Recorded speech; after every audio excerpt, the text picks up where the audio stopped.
introduce myself since this is my stream. I am Sero. This is my stream. Sero does stuff. And as you can see, there are always technical difficulties of some kind, usually my fault. Everyone say thank you, Trugs. Thank you. Thank you, Trugs. And today we are doing the return of Aunt Samantha's Saviours. Yes, that's right, folks. A.S.S 2.0. The return of the A.S.S. And all the Best other decision jokes of my life that you want to put in. Dixon, I believe you have a joke at some point. Feel free to say that whenever you want. Just a couple of things. We have a hype meter, which you might see in the middle of the screen there. It says make things worse. So, yeah, make things worse. I can't remember what the code was for bringing that up in the chat command, so I'll look that up in a moment. But basically, if you follow this stream, if you subscribe to the stream, if you cheer bits to the stream, you will help rise that hype meter up and make something in the story worse.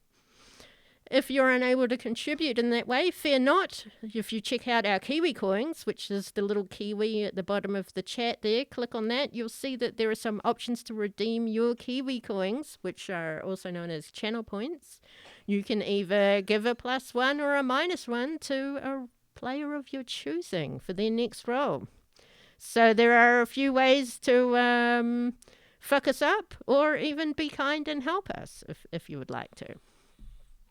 I'm going to hand things over to our brilliant keeper, Adam, now, and he will take things away. Adam. Is that me? Yeah, that's you. Yep. Should we introduce everybody else, or should we do that when the characters come on? How did we do it last time? I don't remember. I don't remember either. Why don't we have everybody remind everybody what characters they're playing first? Because I also could use a refresher. So why don't we let's have Murph. Murph, you want to tell us, Meghan, who you are, what you're playing, what your character stuff is? Sure. I took 5 minutes to remind myself. I'm Meghan. I'll be playing Lucinda, also known as Lucy, using the spooky playbook. She used to work at a museum, and then she found a skull, and it started talking to her, and no one else can hear it as far as she knows, and his name is Oliver, and he won't shut up, and it's really changed her lookout on life. She's often very tired, because he won't be quiet even at night. So, it's fine. They're not in a relationship, though. It's just business. Gotcha. Well, all right. How about we go with our good buddy, Shawn? Shawn, who are you playing, my friend? Who's your guy? What's he do? I'm Shawn. I play, I gotta find the name, Elwood Dwayne Wood, better known as Chet. Chet is the, oh my god, I gotta find this. Bear with me. He plays the wronged. He does not like werewolves. And they're everywhere, man. The werewolves everywhere. Gotta watch out for them. Come for you in the night and take your families away. Don't let them do it. Is that all they do? Well, they die real pretty too. Yeah. Yeah. So you guys showed no mercy to those tricksters when they were disguised as werewolves last time, I recall. I think you had a wrestling match with one, didn't you? It's coming to my brain now. It's starting to come back a little bit. Okay, how about Mr. Ray? Mr. Ray, tell us about your individual. Oh, I'm Mr. Ray, and I'm playing John. Just John. John the Summoned. What does John look like? John's, he's kind of a 7 to 8 foot tall, blue ice monster. He's a troll. He Online? wears... No. But yeah, he wears, like, reflective sunglasses like Macho Man Randy Savage, and wears a backwards hair, bald cap, Did you say a bald cap? Bald cap. Oh, like bald a cap. baseball. I was like, what's he wearing a bald cap for? Because he's bald. No. Yeah, I don't own a ball cap, or else I would be wearing one right now. My head's too big. Fun fact about Mr. Ray. Oh man, samesies, buddy. I gotta use the very last snap. I can't even do that. There you go. We can borrow Chanterpillar's hat. Yeah. And lastly, but certainly not leastly, the star of Sero Does Stuff. Sero, what does your character do? My character does a lot of beating up of children, apparently, which is what happened last time. My character is called Cedar Darkgrove, and she's the homebrewed Naturalist playbook, and I'm basically aiming for a druid here. But yeah, we'll see how that goes. Also, I think I need to get Trogs back over here because we're frozen. Yeah, I just noticed. I was going through my screens, and I was like, "Wait a minute." That's a nice screenshot, though. I mean, although Shawn's been in that same position this whole time. Just gotta let it go. Sarah looks curious. Oh no! Well, now we're all in the dark. Oh, we're back. Okay. Sorry about that, guys. Fun things. We're all really good at pretending to be pictures. Yeah. Okay, so some of this is going to be a little out of order because I don't remember much about A.S.S 1.0, but we've upgraded, so things are different. So you guys, all of you wonderful people, are back at base at Aunt Samantha's Saviours' new location. You know what? We're going to say it's like Constantine's house, and it just travels with him wherever he goes.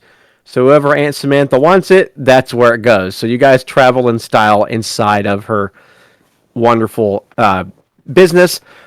For those of you who don't remember Aunt Samantha is formerly known as Uncle Sam, and she's essentially like a way better version of Chuck Norris.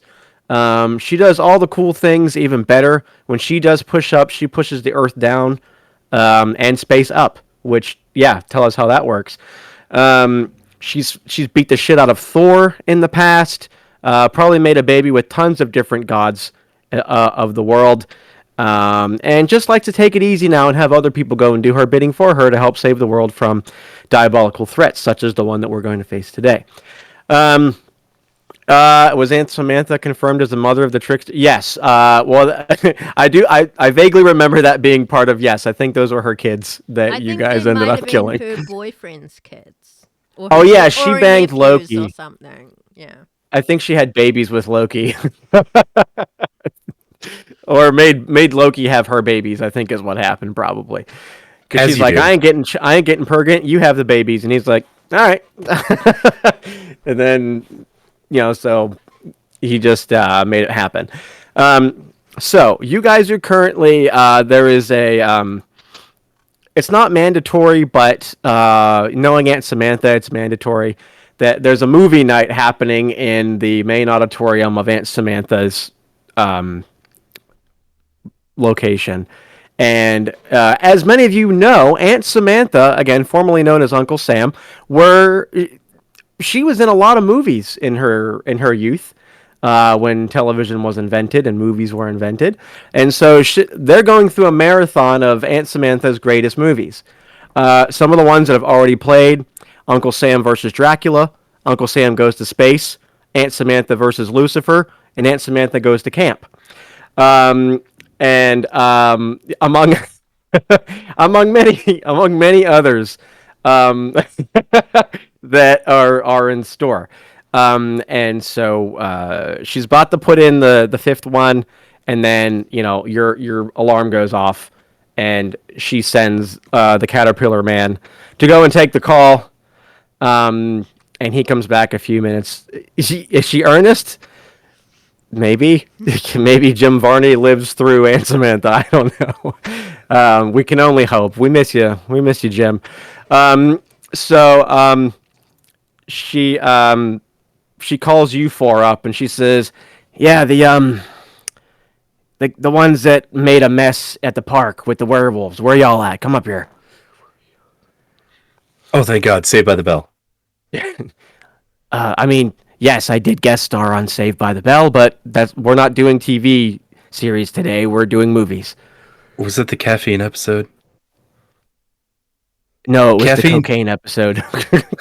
Caffeine addiction is a real thing, okay? Yeah, right. Anyway, where's the rest of your losers club? Where's the one that likes leaves? Probably out hugging a tree. No. No, I'm here. I'm here. I can't remember what voice I did, so I'll just make one up now. I'm here. You're. I'm here, Auntie. Sam is fine. Listen, Twig Brains, how do you feel about museums? Oh, are you talking to me? No, I'm talking to the other Twig Brains. Could you move? And then like Twig Brains is like, "Yo, no, I don't have any problem with it, ma'am. I'm sorry." And she's like, "Okay, cool. Just checking. You're my counsel. All right, we don't need you anymore." Anyway, Druid, how do you feel about museums? Well, I mean, there's a lot of dead stuff, and the dead stuff could probably be better off decomposing somewhere to help, with the circle of life. But I mean, other than that, they're okay. Uh-huh. Hang on, someone's screaming. Is that Skull screaming? Where's the one with the skull? Yeah, hey, Oliver is just a little concerned that this is a grand scheme to, put him back in that box where I found him. Yeah, and where was that? This though? It was the main museum there. Hey, if there's I'll definitely go and fix that museum thing. I'm getting my life back. So let's do that. Let's go to the museum. I'm sorry, Aunt Samantha says I gotta put you back in that box. So let's just let's do this. You're the best. Do this. You're the best kind of crazy. I don't think I'll ever remember your name, but you're my favorite kind of crazy. What? You know that? I mean, yeah. Yeah, I haven't had a sane thought in a while. I'm gonna be very honest with y'all. Yeah. Shut up, okay? All right, because this is your fault. I'm just gonna put him over here. Where's the one that's paranoid about werewolves and dogs or something about not liking dogs? The one, the one. I'm right here. Oh. What are you doing? What are you doing later? I don't know how to answer that question. I mean, it's very simple. Think about what you're doing later and then respond with those plans to me. Men are so dumb, am I right, girls? I kind of want to see how this would work out. I don't like where this is going. No. Well, all right, Chet, listen, I'm sending you somewhere where you're not gonna have to worry about werewolves, okay? So everything should be very easy for you this time. All right? How do you feel about museums, Chet? I'm boring. Well, maybe this one will be very exciting for you. I hear they have Star Wars stuff there. Do you like the Star Wars? I like the Star Wars. Oh, sorry. Oh, you like the Star Wars? Yeah. He's bringing his own mugs in. It's just some weird power move. Yeah. Yeah, somebody keeps replacing my mugs with their mugs in the kitchen, and I'm not happy about it. Would you say it's a rampant cereal mugging? I've had cereal from my mugs, yeah. Yeah, that's a fun way to eat smaller portions. That's a good idea, Jongmar. Yeah. Oh, I'm sorry, you prefer to go by... It's what? Just John. Just John. Your whole name is just John? I forget. No, you can call me John.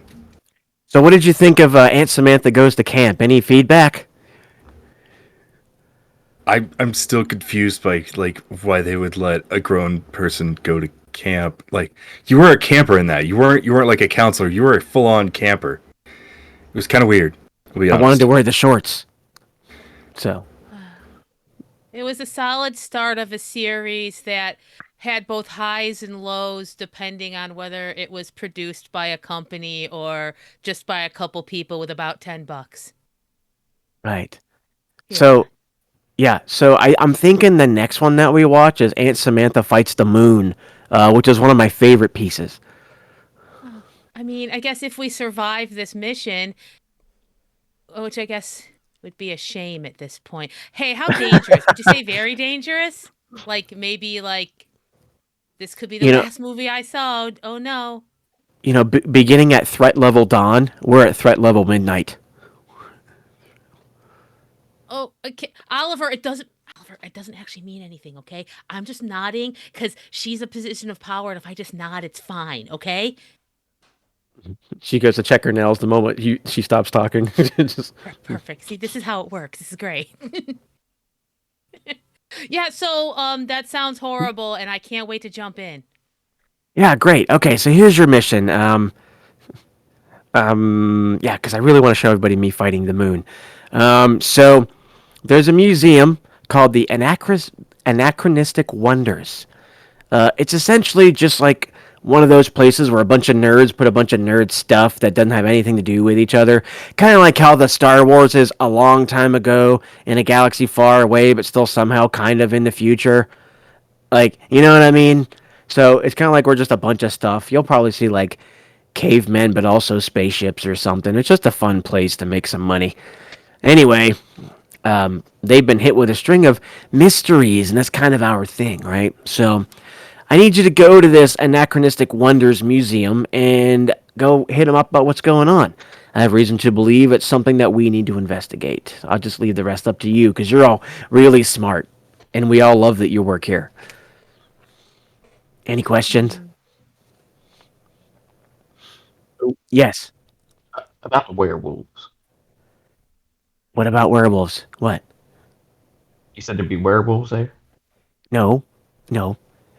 What? Oh. Did Mr. Wax crawl into your ears again? Sir, I said there will be no werewolves. No werewolves. Oh. Have you seen our therapist since your last mission? Oh, he just kind of sent me away last time. He just wrote down on his paper and just got to look and just to get out. And well, I'll I be mean, it right might have for it. been the fact that I heard you screaming, that's what a werewolf would say. I mean, it's true. I mean, you never know. Did they I hide mean, in plain sight? yeah, I mean, it just seemed a little threatening from the few offices away I was. Threatening That and me? that and Couldn't Oh, probably me? the oh. phone cord around his neck was Yeah, probably a yeah, little that's threatening kind of an too. aggressive move to a therapist. Well, hand. Must thought I was a vampire. Look like a steak to me. Which His which pencil? ther- which therapist did you go see? I don't know, the one on the card gave me. Dr. I gave you a Acula? card. Well, yeah, was it Doctor Acula? Oh, oh, you know what? I think I see where the problem was. Okay, okay, yeah, yeah. Yeah, the good doctor's not allowed to have pencils in there. If he has pencils in there, you need to tell me. That's a liability to his health. God, nobody listens to me. Anyway, Auntie wants you to leave now, so all the details are on your phones. Oh wait, sorry, hang on. Now it's on your phones. Huh. So go. It'll all be there. So just go ahead and get out of my face so I can go and watch myself. Yes, yes, your phone is very cute, John. It's very small. I don't know why you insisted on buying the small phone when you're already a large creature. It just didn't make any sense They, to me. well, they don't make phones of my size, so they're all small. So you thought to get an even smaller one than that? Well, I mean, it's all the same thing, right? I don't know. I only have a phone because I'm legally required to have one for on-call emergencies and stuff like that. So Uh, anyway, have fun hey, at your mission. yeah, let's all get possibly killed and freed of the shackles of life at the museum. Yeah, yeah. All right, have a good one. And then Thank- she you see Twigbrain jumps up on stage. He's like, "All right, ladies and gentlemen, it's time to watch the great Aunt Samantha fight the moon." And everybody cheers really, really loud and drowns out any other noise that you could possibly hear on your way out the door. um, So didn't you guys drive in somebody's janky van last time? Doesn't somebody have a van? Is that Chet? Is it Chet's car? I feel like it was Chet's. Yeah. I feel like it. That Yeah, was the it ass sounds like something wagon Jet would from drive. memory. Oh yeah, the ass wagon. What's that, Shawn? We can't hear you, The Shawn. ass wagon. Oh no, you gotta Can't hear me? speak into Can you hear me now? Yeah, there you go. All right. Yes, it was the beige with the ass wagon with the beige carpeting in the back, a couple Oh dents yeah, here and there. the beige. Oh yeah, Does the it- beige carpet. Yeah. Does it have Yeah. pre-werewolf treats like spray painted on the side? Oh no, can't let them know you're coming.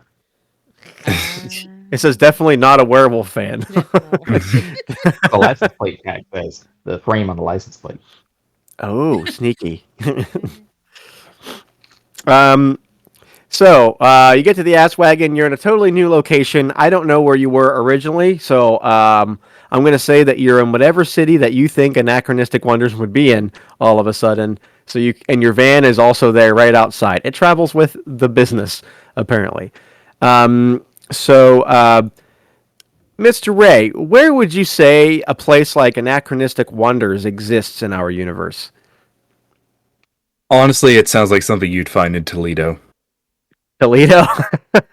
All right, so so you guys are in the great city of Toledo, where torpedoes were invented, of course, Toledo torpedoes, and also Doritos were invented there, Toledo Doritos, as everybody knows. And so you guys hop into the ass wagon. Who's riding shotgun? Since Chet's driving, of course. Who's riding shoddy? I think Jongmar has to sit in the back because he's too big. Yeah, I was gonna say John has to sit in the back wherever. Is it my turn? Okay. Yeah, you're right. We've kind of have agreement between the other three that we have to take turns. Well, I guess just us two. We tried John once. Yeah. Then he had to get the axle fixed. Chet was not. Yeah. Okay, here. I'm just gonna go in here and put the seatbelt over me and Oliver. Gosh, I hope nothing horrible happens to us on the way there. So the two of you who are riding in the back, Sero, what would Sita be doing while she's on the way to the location? Does Sita have any preparation she does, or does anybody do you have anything you would be doing? Should totally be waxing and pruning her staff. Oh, That's appropriate okay. in the back of a wagon, in the back of a van. Yeah. Yeah, and she'll be saying to Jean-Man, she'll be like, weren't you and Aunt Samantha like a thing for a while? I mean, that was really rude of her to be like hitting on Chet right in front of you. I mean, I can't stop anybody from really going and finding whatever they need from somebody else. That's a little possessive, don't you think? That's a little toxic, right? Well, I guess I don't know what kind of arrangement the two of you had, so I guess that makes sense. Well, I mean, I follow in the tradition of the Vikings, and, they had marriage, but, like, there was nothing wrong with finding another partner. I mean, sometimes you just got to do some, whatever you need to scratch that itch. Pollinate around. Yeah, I get it. Yeah, yeah. Which was honestly a bad idea, because, I mean, you can't really farm in, that area. So that's why, they went out and raided a lot. Fun fact. What area? Scandinavia. I yes, guess that means there would be no chance of incestual cross-pollination if you went outside of your town. Yeah, they had another solution for that, but I don't want to talk about it. Okay. Chat, does the radio work? Does the radio work, Chat? Please. Yes, I think that's a good idea. Turns the radio off. There we go. Real loud. Real loud. Yeah. Oliver wants to rock out. You hear on the radio. Yeah, you hear on the radio, and now an all Christopher Walken impression version of bluegrass and rock and roll music. We built this city on rock and roll. Yeah. You know what? This is still better. There we go. No, there we go. Green grass and high tides. No, Oliver, I don't think it has any artistic merit. No, I don't think that like breaking like the strictures of regular pop music has value. I'm not having this conversation. Stop humming. Oh, I'm singing now. America. Wait, oh, I didn't hear. Try that What's again, that? Shawn. Oh no. Oh no. It deals with the history of America. Traditional music, bluegrass is. We built this city is traditional bluegrass? I mean, Was it a cover the entire time? It's a rendition. I mean, every music has its roots. I'm worried about you, Chet. I'm just gonna say that straight up. I have a question. Is bluegrass code for Smurf turf? Yeah. Maybe. We gotta get John some books. No, I got video games. It's fine. Oh, I've got Madden 94 on the old Super Nintendo. It's fine. Sure. Okay. It gets like real quiet. This is great. As it gets quiet, a new song is like, I am a man of constant sorrow. I got no friends to call my own. Oh no! Am I starting to get into this? Oh God! We gotta get to the museum. This is even worse. This is a worse turn of events. Oh, It's brother, amazing. where art thou? It's really amazing that they made this into an entire station, like 24 hours a day, no repeated songs. Toledo's got something going on. Backstreet's back. All right. Okay, you can turn that one up. Turn it up. I'm all Everybody, rock your body. Hey, everybody. This is great, but whenever he brings sexy back, it's dynamite. I've got a sexy back. My chiropractor knows how to crack. So Christopher Walken Weird Al station now. Oh no! Just eat it. So you guys eventually roll up. It's enough of me indulging my stupid want to do walking. Thank you for enduring that. Let's continue with the mystery. We are going our way to. If you like some more of that, why don't you head on over to Patreon, and we're going to have a full-on 24-hour Christopher Walken music station. With your support. With your support, for just $5 a day, I can produce this channel. Okay, so you guys get to the Toledo Anachronistic Wonders Museum. Hooray! It's beautiful. Murph, what's this place look like on the outside? Oh, okay. I think they tried to get real clever with it, but they didn't really have the money for it. So it's all like really poorly painted, two-dimensional, like pop culture, but they didn't want to get sued. So like it's kind of like Chewbacca but blue, and it's like there's okay, something that you're pretty sure is maybe Lord of the Rings, but it's like 10 semi-hobbits and 2 wizards that are green. It's just enough that you know what they're trying to reference, but how they were trying to be legally distinct from it. It's like when you go to Spirit Halloween and there's a bunch of those costumes. Instead of saying Mario Brothers, it says Italian plumbers. Oh God, yeah. Oh, they have those there too. Yeah. Except for it's like a short green guy and a tall red guy. Yeah. It just feels wrong. That's not right. I can already tell you that part is not right. It's a not me, Luigio. Yeah. I hate it. Yeah. So, full disclosure, we could just burn the building down and like be done. I think that would. Hey, John, put Yeah, the matches away. We can wait till later. There's a sign There's a sign underneath the original sign that says, "Please don't burn us down again." We're not that. Yeah, I mean, I get the instinct. I do. They've already burned it down and grown back better than they were before. I like it's not build back; it's grow back. Yeah. We'll only make it stronger. Yeah. What were you? What'd you say, Chet? Shawn, sort your shit out. We can't hear you. I can bring the computer real close to me as I talk. There we If that go. helps. Clip Oh, that, man. Clip that. Clip I that. just know it's two separate caterpillars. Oh man, I've been wrong this whole time. It's two pieces. Drop. It's. I can't move any louder than.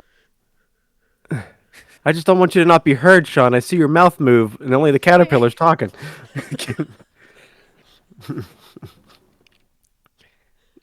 What were you saying about the museum, Chet? You said something.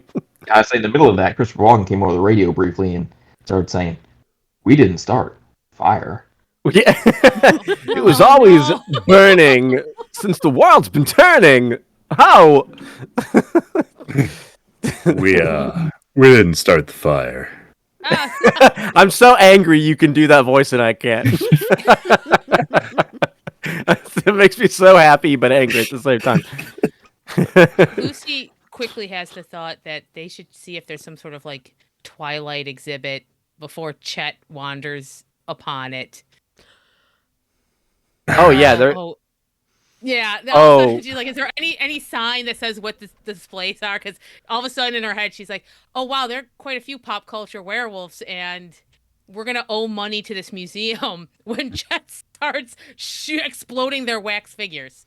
Yeah, Except he here might totally get really confused by those werewolves, though. I mean, that I hear they're quite attractive. Yeah, but then there's 8-pack abs. But then, like one of them imprints on a baby, and like in that specific case, yeah, I sort of agree with Chet. Yeah, you should only be killing them, not imprinting on them. I'm sorry, what? This is gonna go great. This is great. There's too many people in the world. We've got to let the environment replenish and flourish, and we can't do that while there are too many people. So if we cut them down when there's still little weeds, that sounds reasonable. Or hear me out. Ice Age 2 Electric Boogaloo. Everyone wants to destroy this place that we've been sent to help. I mean, this is good. I'm never going to have to see that I'm never going to see that next Aunt Samantha movie. This is going to sort itself out. Yep. I mean, in the short term, that wouldn't be great for the plants and the environment, but it would help get rid of the disease, the problem, humans, that would then, once the Ice Age is over, the wildlife and plants will be able to flourish once more. It's even better than a fire. Can we jumpstart that now? I mean, I have to do a whole apocalypse thing. Like, I'm pretty sure I have to spend. Brings out a book. I think I have to spend. Yeah, I have to spend 6 luck, and then we can kick this thing off. Well, let's keep that in our back pockets. Right. Okay. And Murph, just so you know, our good friend Dixon redeemed a +1 to any roll that you want to use it for later. I don't know if there's a particular bracket, so we'll just say you can stockpile that for whenever you need it. Yay! So, +1 to sanity. Is this the right game for that? Sure. Oh man, I would be down for some Call of Cthulhu, man. I would be fucking down. Did you just say Call of Cthulhu? I did. It's because I don't want Cthulhu to kill me for saying his name wrong. You're thinking of Beetlejuice. No, if I say his name one more time, he'll show up and tentacle my orifice eye. So who? Beetlejuice? No, the other. No, stop it! Stop! This is paywall stuff. Yeah. Yeah. Save it for the paywall stuff. Put it Yeah, away. if you want to see Beetlejuice, if you want to see Beetlejuice show up in here, make sure to subscribe to Sero Does Stuff here on Twitch, and he will definitely show the fuck up. I can promise you that. It's showtime. Yeah. Hey, babes. All right, so you guys have been standing outside, or I guess maybe in the van, arguing about whether you should burn down this this museum. Yep, I already love it. 20 minutes. And eventually somebody comes out in like a really shiny silver suit. And Dixon, no! Is that a pug shaking its thing? What is that? I love that. It's mesmerizing. And somebody comes out in a shiny silver suit, and they rap on your vehicle door. And they say, "Hello, I'm here to escort you on the premise. Are you here to enjoy the sights?" Hello? Yes, that is exactly what we're here for. I jump out the back of the van, or the side door for the van. I'm not going out the back please of the do so. wagon. Yeah, please don't show them that I'm here just yet, because most people just don't like my looks. It's something about my move that I had to take. Well, hey, it's quite all right if you're a cosplayer. We encourage it. Yeah, come on, Shawn. What was that, Mr. Driver? What did you say? Oh, nothing now. We're coming out. Oh, are you? Do you have the season pass, or how are you going to be paying for your visit this day? I'm assuming since you're the driver, you're the one with the money. Yeah, Chet. Are you the one with the money?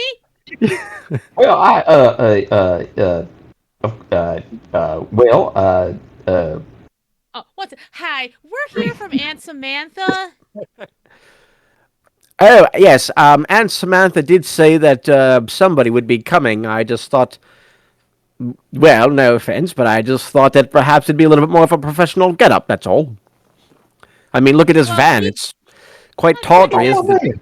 I can fix this. Hey, Chet, see to get back in the van. Chet, put this in gear. We'll be out of your hair. You're right. We didn't bother you with our general presence. We'll just go. Ah, yes, general presence is here.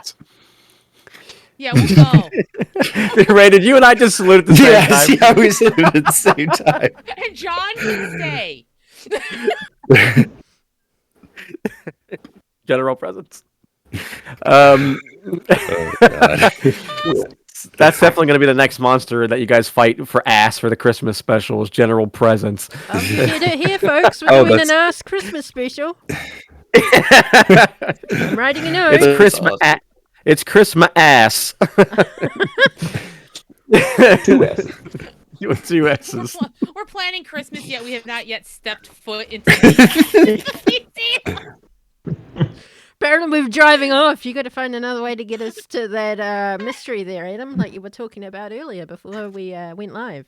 I can make this happen anywhere. I'm trying to hassle this guy. Give me this bit of joy.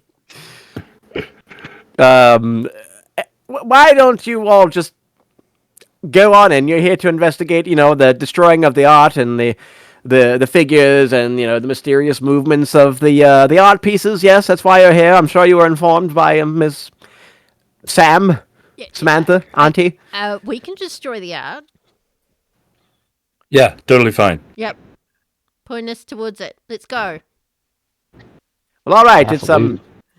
It's no. It's quite right this way, and I'll show you where the things were moved. Right now, we are closed for business, as only to those that have the season pass are allowed to come in because they paid extra to, have the treatment or whatever. So there's very few patrons on the inside. So come with me, and you with the cosplaying. Just say that you're part of one of the exhibits or something. People won't. They might want to get an autograph because you were in that movie with an attractive blonde-haired man with the hammer, right? No, I was in that movie where all the people looked like me and they hissed a lot and like it was like a Jellicle film, but like there was an unobtainium. Avatar. You seen it? No? Okay. Oh, is that the one with the little bald fellow that likes to have arrows painted on his body? I Twitch. I've never heard of that. I don't know what you're talking about. They never would have made a live action movie with that, especially from the guy who made, The Happening. Oh, that's one of my. We actually have a happening exhibit in here. It's very happening. Do you know what they're talking about? I'm gonna start walking towards the danger, Chet. I saved you some money by hassling him. We can deal with that later. Yeah, I'm just gonna go. Yeah, come on, Oliver. Yeah, no, I'm not. Okay. All right. Maybe we can stop by an exhibit and I'll get you a keychain. Okay, let's go and maybe not make it through this. So as y'all are walking towards the facility, he says, "Well, I say it seems that you that skull looks like something we used to have. We used to have something just like that. Where did you get such a fine piece?" Oh. Well, most humans have skulls inside their body. What's hold the head together? Most? Wow, you're except for the ones that I've removed. Yeah. Why don't you take this and see if it's a missing one? Yeah, take it. Take it right now. Oh, I would love it. Thank you so much. Yes, please. There you go. He starts poking the eyeballs. He's like, I always love doing this.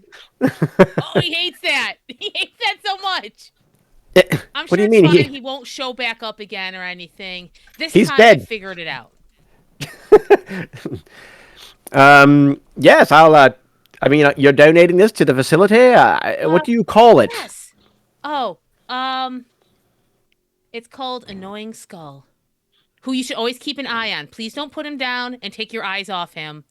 Oh, does it talk if I push a button or a thing? Yeah, push it everywhere. Oh, yes, I shall. Yes. Shut up. Okay, I don't like that sound, Oliver.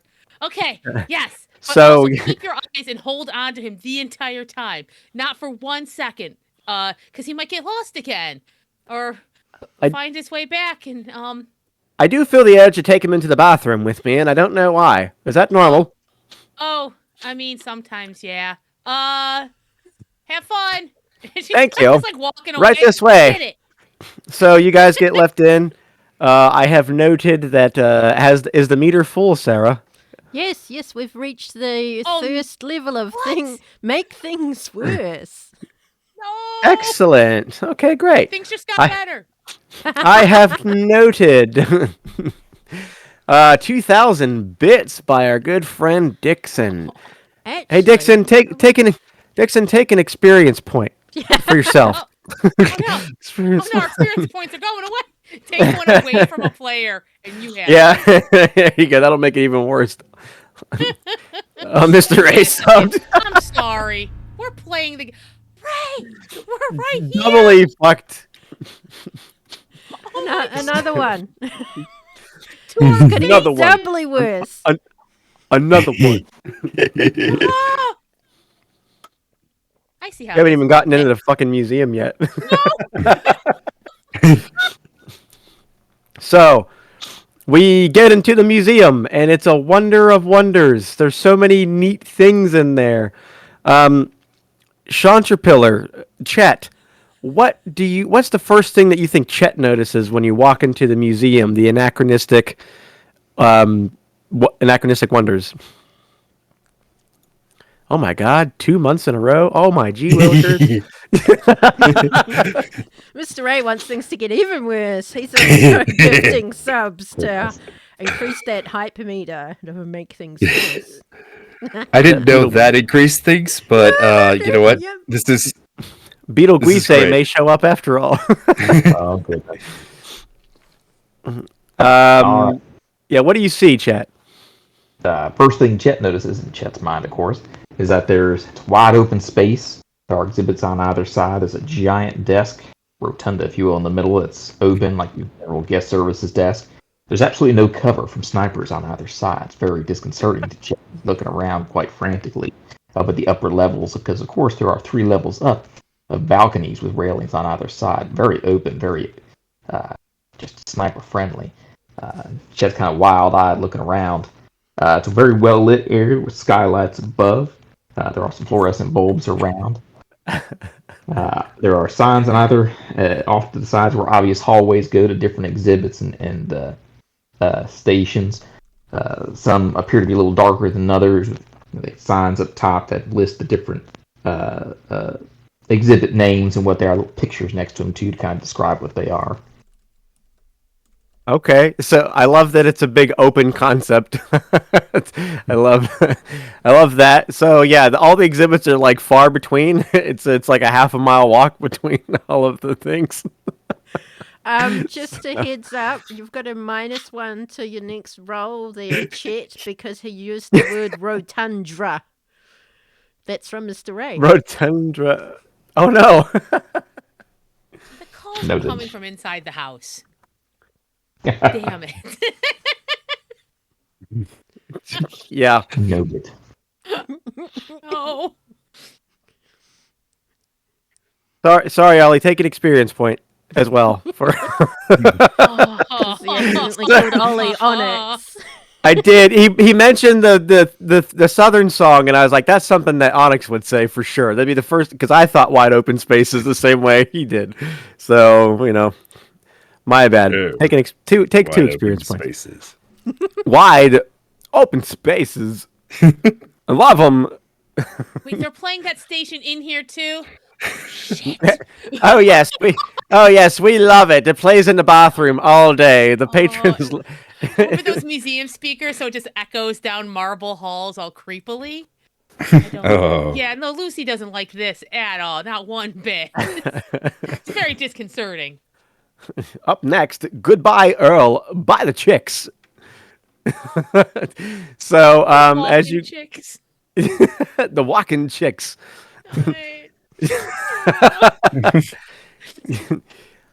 Most people don't like walking, but you will before you leave. You guys make your way in, and you can see that there's somebody in a woman in a very beautiful white dress who comes running up to you, and she's kind of like, well, I don't want to say, it's not like a flowy dress or anything. It's a very kind of, I want to call it like a white, like how you have like a power suit. It's like a power dress. You know what I mean? Like it's white, so she stands out. She looks like of someone importance. She's very vibrant, stands out amongst all the other crazy shit in the room. She has like a really shiny gold necklace that kind of hangs down to the V cut in her dress, and she has long dark hair. And she comes up and she says, "So you guys are here to tell us what sort of deviant is moving all of our exhibits and breaking our stuff? Is that correct?" Why, yes. Oh, hi there. What's your name? My name is Chet, ma'am. Chet, ma'am. Well, it's nice to meet you. Oh, my name is Julia. My last name is Roberts, but not the Julia Roberts, just to get that out of the way. I get asked that a lot online, and no, I'm not the Julia Roberts. I'm a Julia Roberts. Are you the leader of this outfit, Mr. Chet, ma'am? I guess I'm appointed leader. Yes, ma'am. Oh, well, where would you like to start with your investigation? Where would you like to poke around at? Since you're taking the lead.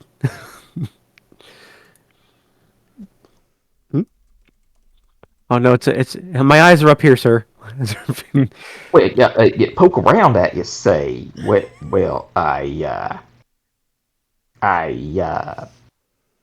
that Lucy? Okay, yeah, in the museum, Chet. Hi. Where has the activity happened? I and my other fellow professionals who are very focused right now and absolutely on the ball. We should probably start where the most activity was. Very focused on her balls. Wait, that's not wrong. She has Chet might have had balls. a head injury. Don't worry about it. No, and also they've all kind of had, oddly enough, head injuries over the last week. Ah, Don't yes. worry about it. Yeah, Oh, yeah, no problem. That's okay. I see. It's yeah. okay. Do you want to play with my balls? They're Chinese therapy balls. Do you want to Oh, hold them? You just roll them around in your hands. oh, this is Sorry, I don't realize I'm doing it sometimes. They help me relax. It's a very stressful job. yeah, yes. Definitely point us to the most dangerous part in this museum right now. Of course, right this way. We have to go to the evolutionary exhibit because someone destroyed all of the apes and all of the Neanderthals over there. Strangest thing. And she walks you guys over there. It takes a few minutes because this place is very big, apparently. And yeah, it's very open space. Yes, I good for sniping. And she takes you over, and there is like a ton of just like debris everywhere, severed heads from like the Neanderthals and the apes from the evolutionary track thing that they, that's famously incorrect. Um, and it just looks like it was just obliterated over there. And there's a bunch of yellow tape around it and everything else. And there's a cop eating, some Panera bread on his break over there. Um, and she says, "Well, this is Officer Dangles. He'll be, he can give you a little bit more of the details about everything." Why'd y'all make that face? That's his name. And she says, he can kind of fill you in on everything like that. I'm a very busy lady. I have to go check on the other exhibits, make sure nothing else has gone missing. If you need me, especially you, Chet, you know, just go see someone at reception and just have them page me. I'll be here. Don't worry. And she walks off and has a nice sway of the hips as she does, directing it towards Chet the whole way. What would you all like to do? I think John is checking one of the human statues, or like wax models, and is like looking like down the front of it. It's like, hey, somebody took this guy's penis. Oh boy. That's Hey, good. no, That would mean that Lucy's if been there are penisless men, there would be less babies that will grow up into more humans and pollute the world. Oh wow. I feel Lucy, who has been able to think more clearly than she has in quite a while, not listening to his skull. He's like, oh, I think how we do this is we go and we talk to the officer and ask him questions and assess the situation. Usually, I'm telling Oliver to shut up right now, so I think I'm just gonna go over and ask him questions. Yeah, yeah, that's how this goes. With a confidence in her step. Sure, we should call Miss Julia back. She may have some more information for us too. I'm trying to decide whether I want Chet like maybe that's a good distraction for Chet. Like that's not werewolves, so maybe this is positive. We don't know she's not a werewolf yet. Oh, I don't. I'm gonna go talk to the officer. You make peace with yourself, Chet. However you want to deal with this. This is one of those moments don't do the eyebrow thing. Oh no, I hate it. Okay, I'm going. It's better It's than one of those the moments- mustache thing. Yes. So when they both go up, then you know it's trouble. Do that. Do you smell what the Chet is cooking? Yeah, Officer Dangles gets up and kind of brushes like some soup stains off, and he has like some breadcrumbs sticking to him from his little slice of baguette they give you with your soups. And he says, "Well," and he spits on the floor. He goes, "Well, yeah, definitely looks like there's some deep penising going on here. That's for sure with the big oh. I didn't know just how big you were there, fella. Wow, what kind of costume is that? That feels real." He starts tapping on you. Hot damn. Hey, You furries go a long way. You must spend hundreds of dollars on these suits. Yeah, that's exactly what happened. Right on. So you notice the penises are missing. You think that's a sign of something? It's a good sign. You don't like penises, ma'am? Yes and no. but it's a good sign. That sounds like a it's hard question. Yes.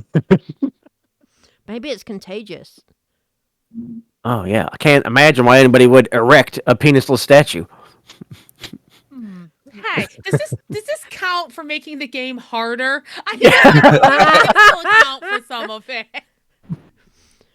I don't know. The odds are already pretty stiff. Yeah, then you hear an interrupting radio broadcast. And that interrupts your walk-in and says like, "A media is on its way, right for Toledo. Oh no! Fire, explosions! Run for your fucking lives!" And then it goes back to him singing. Oh, the DJs are walking too. They really go all in. Ooh, Yeah. No, don't ignore that. Ignore that. That's just Jim up in the booth being stupid. I'm gonna actually try rolling something because I feel like why not? Yeah, you can roll whatever you want, ma'am. Yeah. I feel like Lucy's would love to read a bad situation because look, there's a lot going on and it's all This is bad. certainly a bad situation. It's up to threat level 3, apparently. Oh no. Okay. All right. Not yet. It's weird. Threat level 2, almost Oliver. to 3. Oh no. Okay. Let's see here. That is sharp. You've got a That's plus plus one, sharp remember? for. You do have a plus 1 if you choose to use it. Oh yeah. Let's do that. Because let's figure All this right. out. Well, hey, that's a 7 you've got there, or an 8, I guess, if you use it. What would you like to know? Okay, let me check these questions here. What's the best way in, out? Dangers you haven't noticed? Biggest threat? What's the most vulnerable to you? Or what's the best way to protect the victims? I mean, I feel like we haven't even quite figured out what the... Yeah, Lucy's like, what's the biggest threat? In that, what's the threat? It might be her fellow teammates, and there are possible romantic entanglements, but... Officer Dangles reaches into his pocket and whips out his memo book, and starts reading through it. And he says, "Well, it looks like here that the Night Watch said that he swears to sweet bejesus that one of the knights of the Shining Armor were walking around by themselves, swinging around a sword. Now we tried to go and check the footage, the camera. However, this Night Watch also inexplicably decided it was a good idea to erase said footage. So, if you want to go talk to him, he's just saying a bunch of crazy shit. So, hold up, time out. Yeah. Is this Night Watch? Is his name Jon Snow? Because he doesn't know anything. Oh, like I've seen documentaries on this. No, it's John Blizzard. It's different. It's totally different. I kind of wonder if maybe he's like Ben Stiller from that movie. Because it's a night in a museum. Yeah, and things came to life, apparently. Well, that's just movie fiction, ma'am. I don't know how often you get to see the... Have you guys seen the Marvel movies? Boy, the kids really like those these days, don't they? Yeah, John Mayer was an extra in that movie. I was. Who was yeah. what? John. Oh, yeah. Hey, good for you. Oh, that's why you look so familiar. Oh my God, man, can you sign my hat? Sure. And John will just take his hat, and while everybody else is talking, he's going to draw something on there. Okay. Oliver, I miss you. I know what I'll Show back up. This is rough. I'm sorry. What do you draw? What do you draw on his hat? Is it like some kind of neat picture? I'm terrified. It's highly detailed. Is it kind of long with two round things at the bottom? Yeah. It's got a few veins and some nice shading. Oh, it was what I thought. Oh, it's like a mine, like some ore, a vein of ore. It's got a hood, like Oh no. It's definitely a Gentile. A hoodie. Oh yeah. We're gonna get kicked out. They celebrate Christmas, right? Gentile.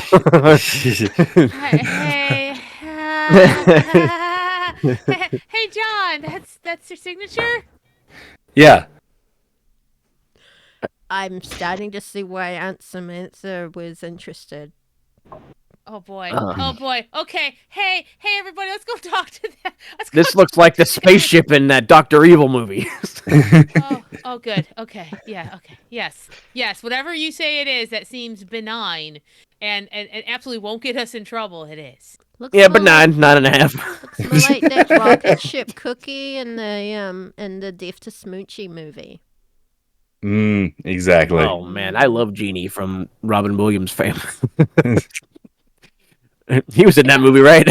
Yeah, he was actually. All right. So yeah. John Blizzard's over there. If you want to go talk to him, he can give you some more dates on what you're looking for.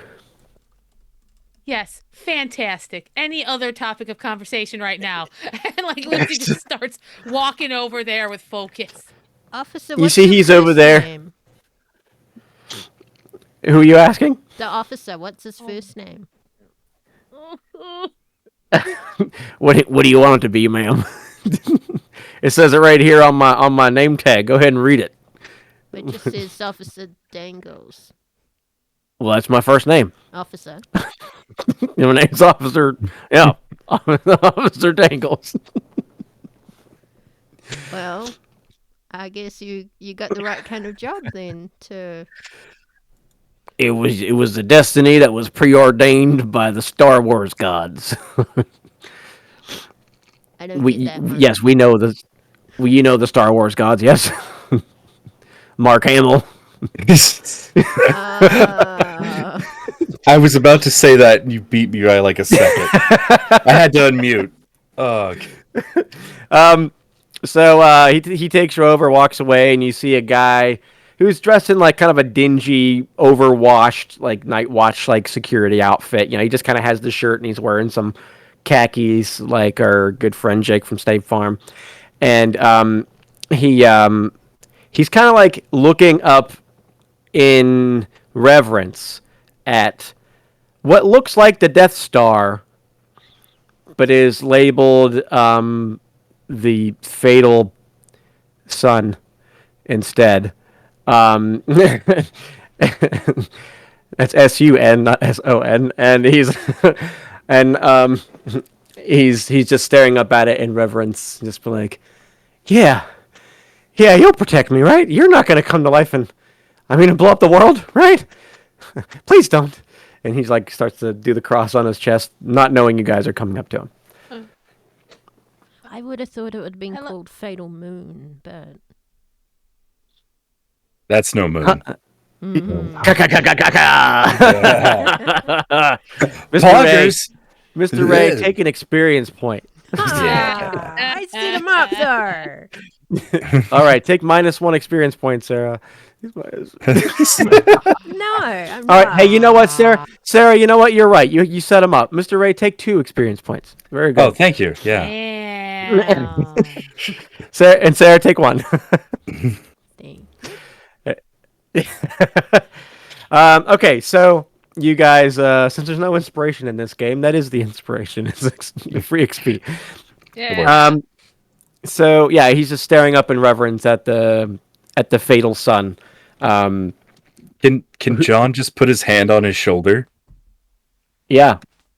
He like unknowingly just like he just out of habit just reaches up and places his hand on top of your hand, like it just kind of somehow like relaxes him. It is beyond cold and clammy. Like, somehow I needed this, and he looks like, oh, I didn't know they let furries in here. Wow, you're big. No, I'm a display that's come to life. Please, no, please, don't do this to me.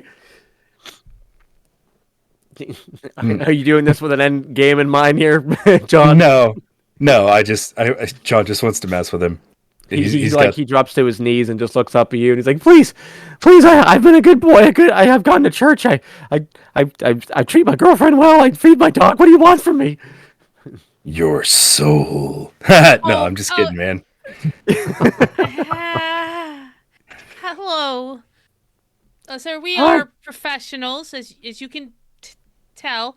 We're here to help with the problem. Officer Dangles, Officer Dangles, said that you have more knowledge. About what? Is this about the? Is he really a prop come to life? Oh no. Would that upset you if he was? Yes, greatly. Then he's not. Then he's not. Is that a tree person come to life? Is that like a, what do they call those, Ents? What are those tree people from Skyrim called? No. We're just professionals. It's okay. Don't worry about it. Do you have your penis? What's happening here? Oh no. Okay. Chet, you want to ask some questions? He puts both hands over his crotch. He's like, "Yes, I have member." Sad. Don't stand up, boy. Stand up. I'm in the presence of ladies. Oh, well, then just contain yourself, then. Wait, you that Julia Roberts girl? Oh, yeah. She's a real knockout, huh? Concentrate. Yeah. She stayed... Oh, right. My apologies, Miss Lucy. My apologies now. So, we're here to help you out. Obviously, 'cause we're here to help you out. We were sent here by Aunt Samantha. I'm sure General President... Where the hell his name was? You ever tell us his name? No. The guy with the shiny stuff on. He came in here and told us to come and talk to you. We talked to that Julia Roberts girl, too. We talked to her. She was real nice. Mm-hmm. We talked to her. And she pointed us out over here, says where we should come talk to Officer Dangles. Is that really his name? That's a weird name. Officer Dangles, I know. Yeah, weird name, right? So he came over here and he told us to talk to you. He said your name's John Blizzard. John Blizzard. Right? Blizzard. Yeah, I was named after my mom's favorite dessert. I see. I've never heard of a John dessert. Why would she name? He's turning him upside down. Last name. Yep.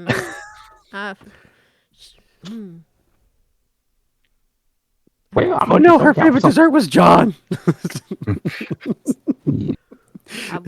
She said he was a real snack. Oh goodness. Anyway, do you have questions for me, or? We do. We have some very specific questions. Now, what do you want to know, handsome? What you know about werewolves? Chet. Wait. Okay. Werewolves. I forgot where I was. What we're talking about. I got so focused. Yeah. We're here for the penis snatchers. No. Oh. Okay. Thanks, Chet. I'm proud of you. Hey, can someone please clip that, because I want to make it into a GIF. We're here for the penis snatchers.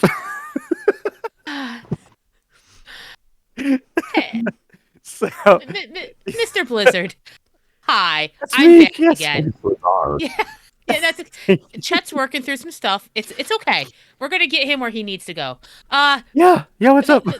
You said things are coming to life. Not our friend John here, but things, and you're praying to here to help.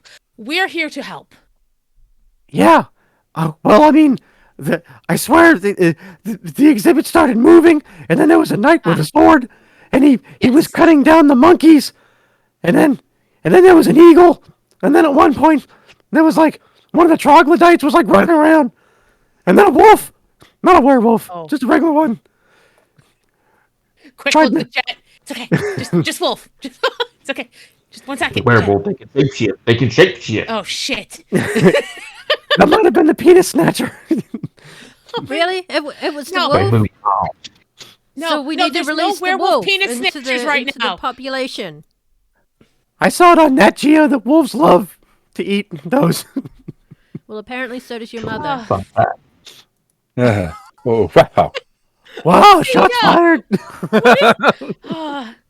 Okay, I shouldn't be the leader. I don't know how this happened. I'm starting Hey. to think straight and I hate it. Oliver, save me. So, where did you see this knight go last? Maybe if we run into some danger, this will all stop. He's back in his exhibit. No one will believe me. Okay. Can then- John like step away at this point, like Sure. to go like wandering around? Cool. Of course. What would you John- like to look at while these guys are investigating? While these guys are chatting, I just like that she turns around and John is gone. he's like Batman. He just waits for the moment to just disappear. Oh, damn it. Where does I want to. John Margot. I think he's like looking around at the exhibits, like down the different wings. Uh-huh. I think he wants to investigate a phenomena. Do it. What that is? A roll of weird, or is that a sharp? I can't remember. It's sharp. Okay. Hey, I got better than I thought. I got a 9. Hey, that's a 9er. What question you got for me there, friend? How is the phenomena doing this? Like, how are these things coming to life?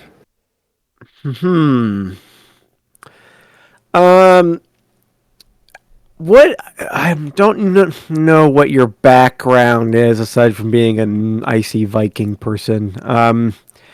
You could probably surmise, like, you can see, like, as you're checking out other exhibits, that several of them have been moved and put back where they originally were.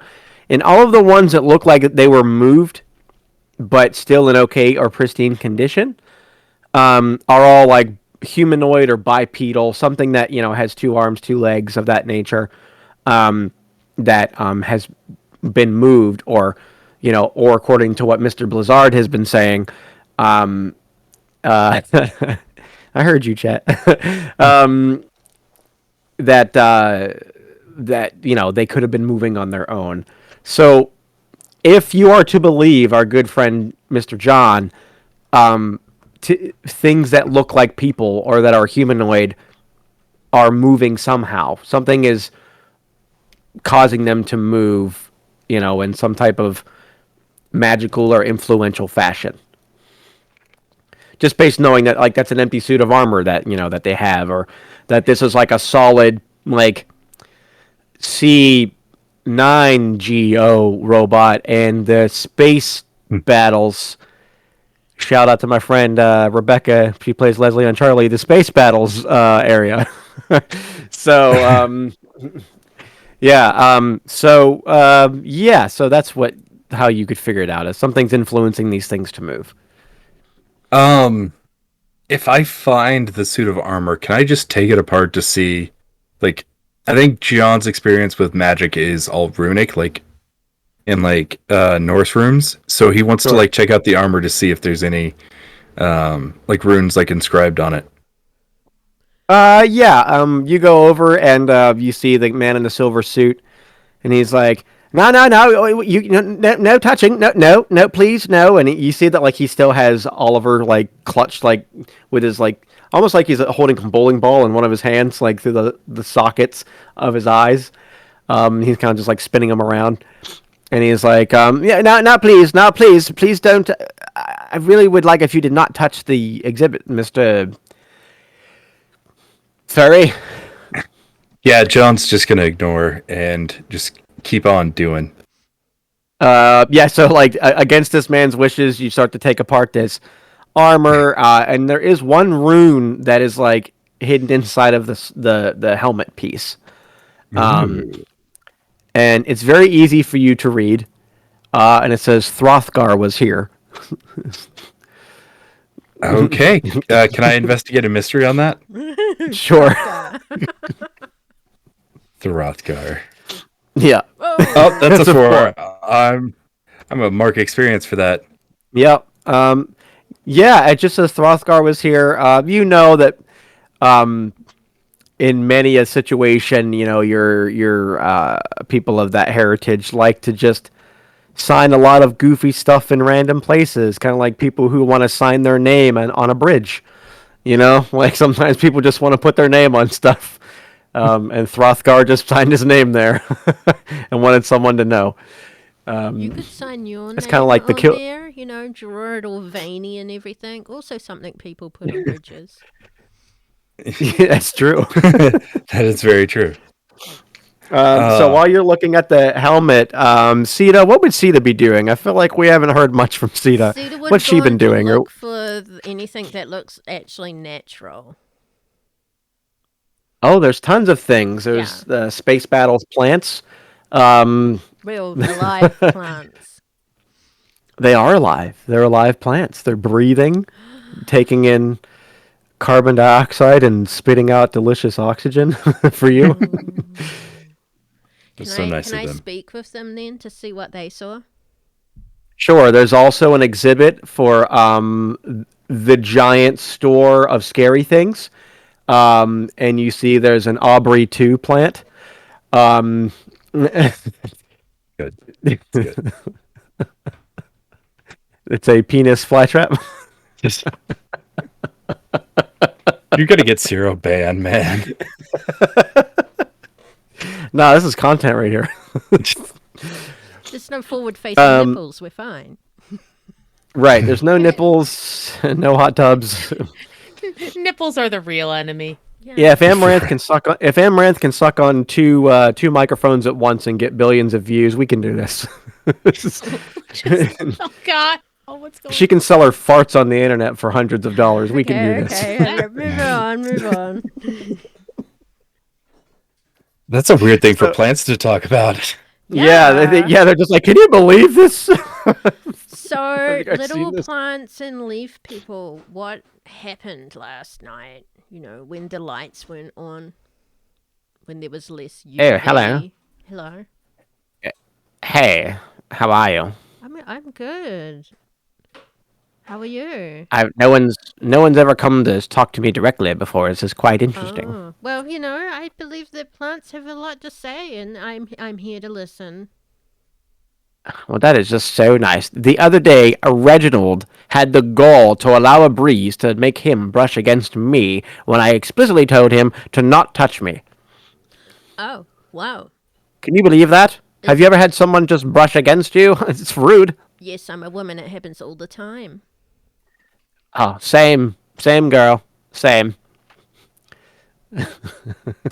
Preach. So, yeah, church-based cap.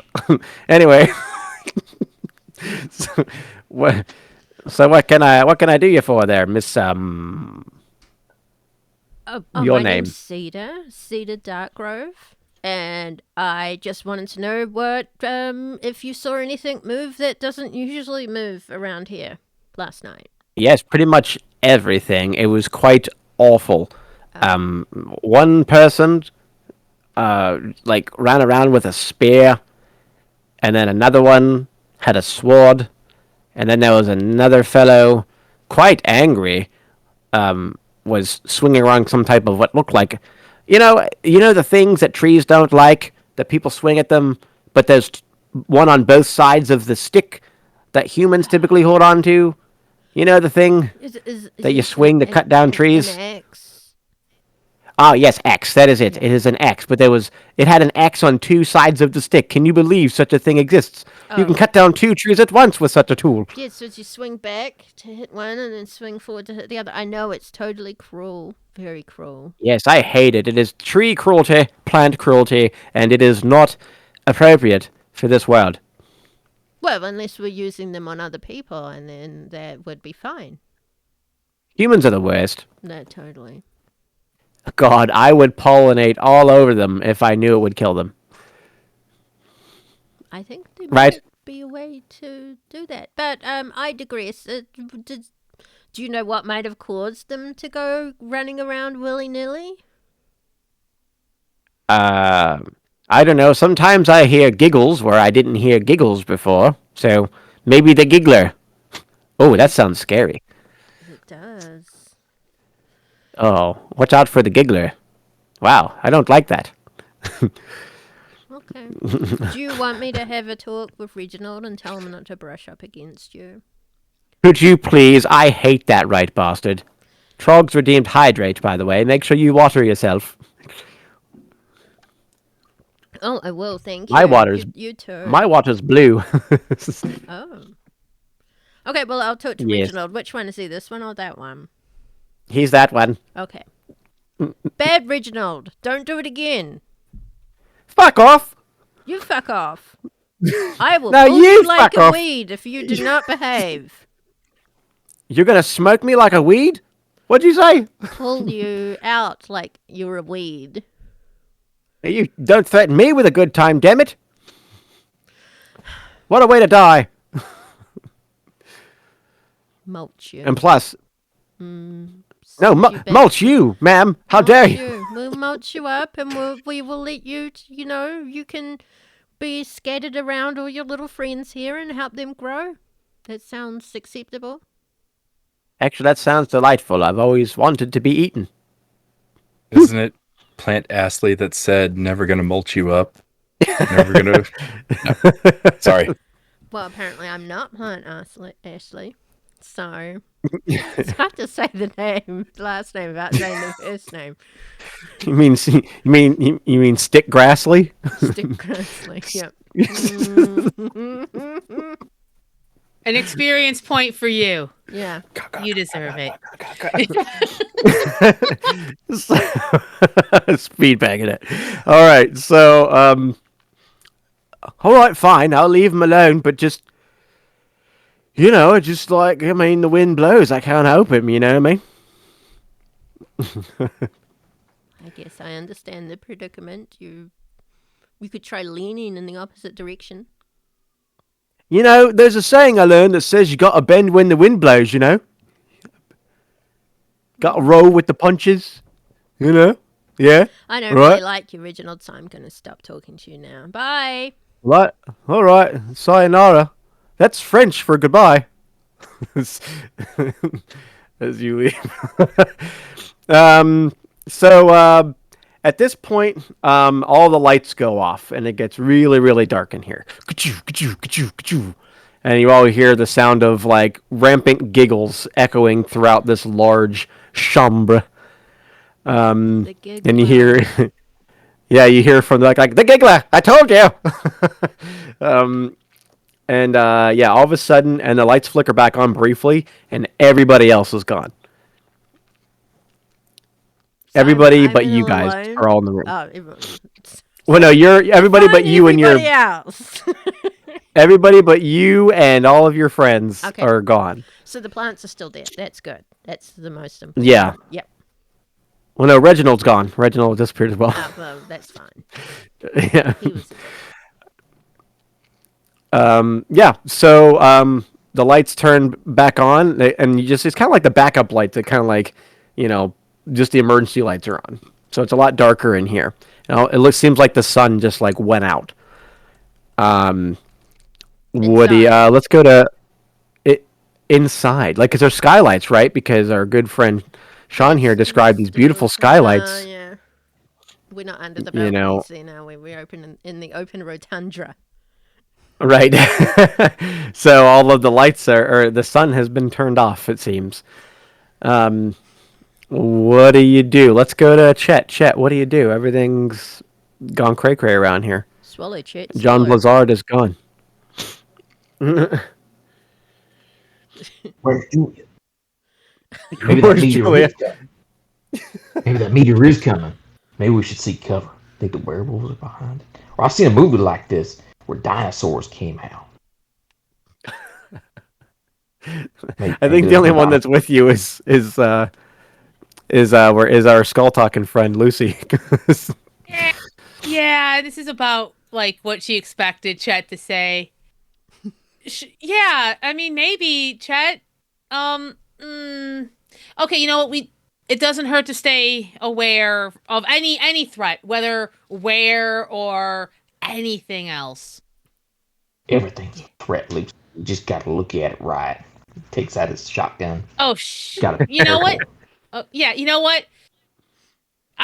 This is a good point. I like you paranoid right now because I think we need paranoid Chet. I'm not paranoid, Lucy. I'm smart. Think outside the box. Oh yeah. You hear the sound of like what sounds like metal. Ka-chee, ka-chee, ka-chee, ka-chee, walking towards you. Actually, it sounds like Meta walking towards me. I do hear that. Okay, Chet. Aim Lucy. anywhere but towards me. Right. That. Yeah, Yeah, excellent. obviously. Okay, and I'm just gonna. Oh God, I don't know. Is it coming towards us? Yeah, it's definitely getting louder. Okay. Then I don't often do this, but Lucy's gonna pull out. She does have a .38 revolver. Oh, good. I love when Lucy pulls out her .38 revolver. Yeah, she's like, so, I guess we're doing this, Chet. and as you turn, you see two knights, two like suits of armor, and they're holding what looks like some type of like cylindrical like looking stick in their hands, and then like glowing lights shoot out of them. Oh no. They're both red. Oh. And they and then you hear start to play somewhere seemingly out of nowhere. Lucy turns to Chet. Is he smiling or upset? Oh yes, it's on now. Yeah. Okay. Yeah. No. She senses how the wind's gonna blow. What I think Lucy would do would take a step back and see what Chet does first, because he seems real keyed into the situation, and she'll just like be clean up backward, like in the back, like if Chet doesn't rage and take this out, which she's pretty sure he will. He's the barbarian. She sees where the situation's going. She don't want to be in the way. Somebody's redeemed another subtract 1 from Chet. So that's -2 from your next roll. He has a -2. No, Chet's what's gonna stop this thing. So you Like, see, I need no help on my back. you see one of the suits of armor puts their hand out and goes like this, and then turns it up and just goes at you, Chet. This is the most Chet situation we've ever been in. It's on now, boy. He looks full of joy. He does. Look at him. Yeah. Now it looks like Wilson from Home Improvement. Yeah, lower the Sorry, camera. I'm trying to get my character sheet. I have to.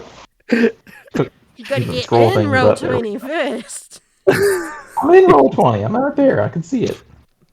Oh, You well, I sure can are not in roll 20. Well, Oh, my you're in all goodness. roll 20, just not this roll 20.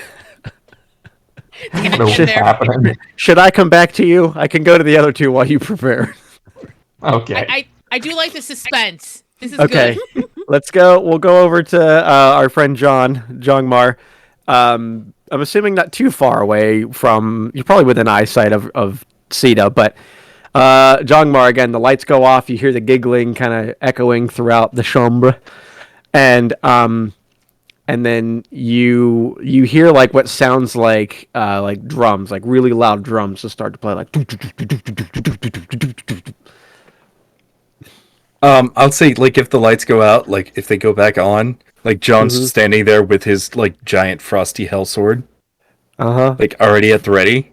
Like, I've seen this movie. And then you hear kind of like a hissing noise, and then, like, on the walls, you catch a glimpse of what looks like this kind of creature. It's got, like, a really long head, and a black, like it's like a black scaly looking body, and it's kind of like clawed onto the wall with a really long, kind of like spindly looking tail and like a tip on the end of it. And it opens up its mouth, and like another thing that looks just like its head comes out of its face, and then goes back in. And then but you notice it's also got like a bunch of leaves and everything sticking to it, like along its body.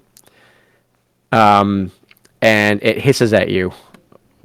What do you do? What's nearby me? What do you want to be near you? I don't know, because I wanna grab a weapon and improvise it, because I have this move Mayhem. So you have your hell sword, and you're like, but I know something better. Yes. Chaos. I mean, I've seen Alien several times. I know what's going on here. I don't want to destroy my sword. All right, go ahead and what do you want to? I'd say there's probably like some standard trash bins. There's probably like a couple of like busts of like statues, of different famous people, things like that. Probably around that like are in your immediate vicinity that you could probably use as an improvised weapon. Hmm. There's also other knights in shining armor, well, at least suits of armor that have their own respective weapons. Yeah, you know what? I think I'm just gonna use my sword, and I'm just gonna like leap at like yelling and leaping, like, "Rah!" And I'm just gonna kick some ass. Okay, let's see your kick some ass roll. Sita, you'll be on deck here in a couple rounds. That's a tenor. Yeah, that's a 10. What do you want your extra effect to be, my friend? Oh, I forgot I get an extra effect. You gain the advantage and take +1 forward. Let's go ahead and inflict some terrible harm. Ooh, how much harm total does your bitchin' sword do? 5 magic. 5 magic. Yeah, you bring that bad boy down onto its body and just squaw, just slice it clean open, and like a bunch of green shit just comes like pss, like spraying out of it, and it gets all over you, Jongmar. Oh no! And it's real sticky and sappy, and you feel your joints start to lock up like the Tin Man. Oh. And you're covered in this goop that got spit all over you, and you start to notice that like little plants start growing out of it. Step alien, no! I hate myself for saying that. I can hear Trogs laughing from the other room. Oh god. It's Sita. You're over there near the plants. And then you hear like a ka-clump, ka-clump, ka-clump, almost kind of like a clay something clacking off the floor. Click-clump, click-clump. And then you see Aubrey 2 there, and it says, "Feed me, Sita! Num num num num num num num." This is where Reginald went. Who's Reginald? Well, he was planted right there. I don't know, but I'm gonna eat you. No. Can I banish? No. You can try. Whatever you want to do. Go for it. I'd like to trap a specific person, minion, or monster using magic. Okay, what's that look like as you cast this spell? Well, I will take my big giant staff and I will plunge it down into the ground in front of me, and my hair will whip up and around, and little bits of dirt and twigs and stuff will fly around. And ooh, so majestic. Yeah, I know, thank you. And I will use some incantations, things like GMO, non-GMO, or totally organic, mulch and other, organic pesticides. And then double soil in trouble. Yep, double soil in trouble. Totally. And I will cast out this magic to encourage the other plant life to grapple with it, to keep it in place.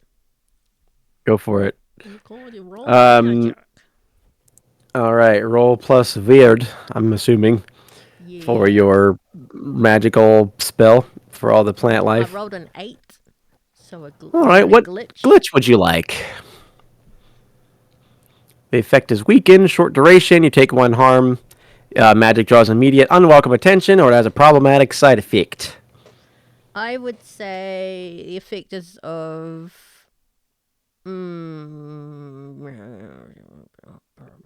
short duration. The plants grab it, and it goes, "Get off of me, you sons of bitches!" And it just flips them off. That would be bad.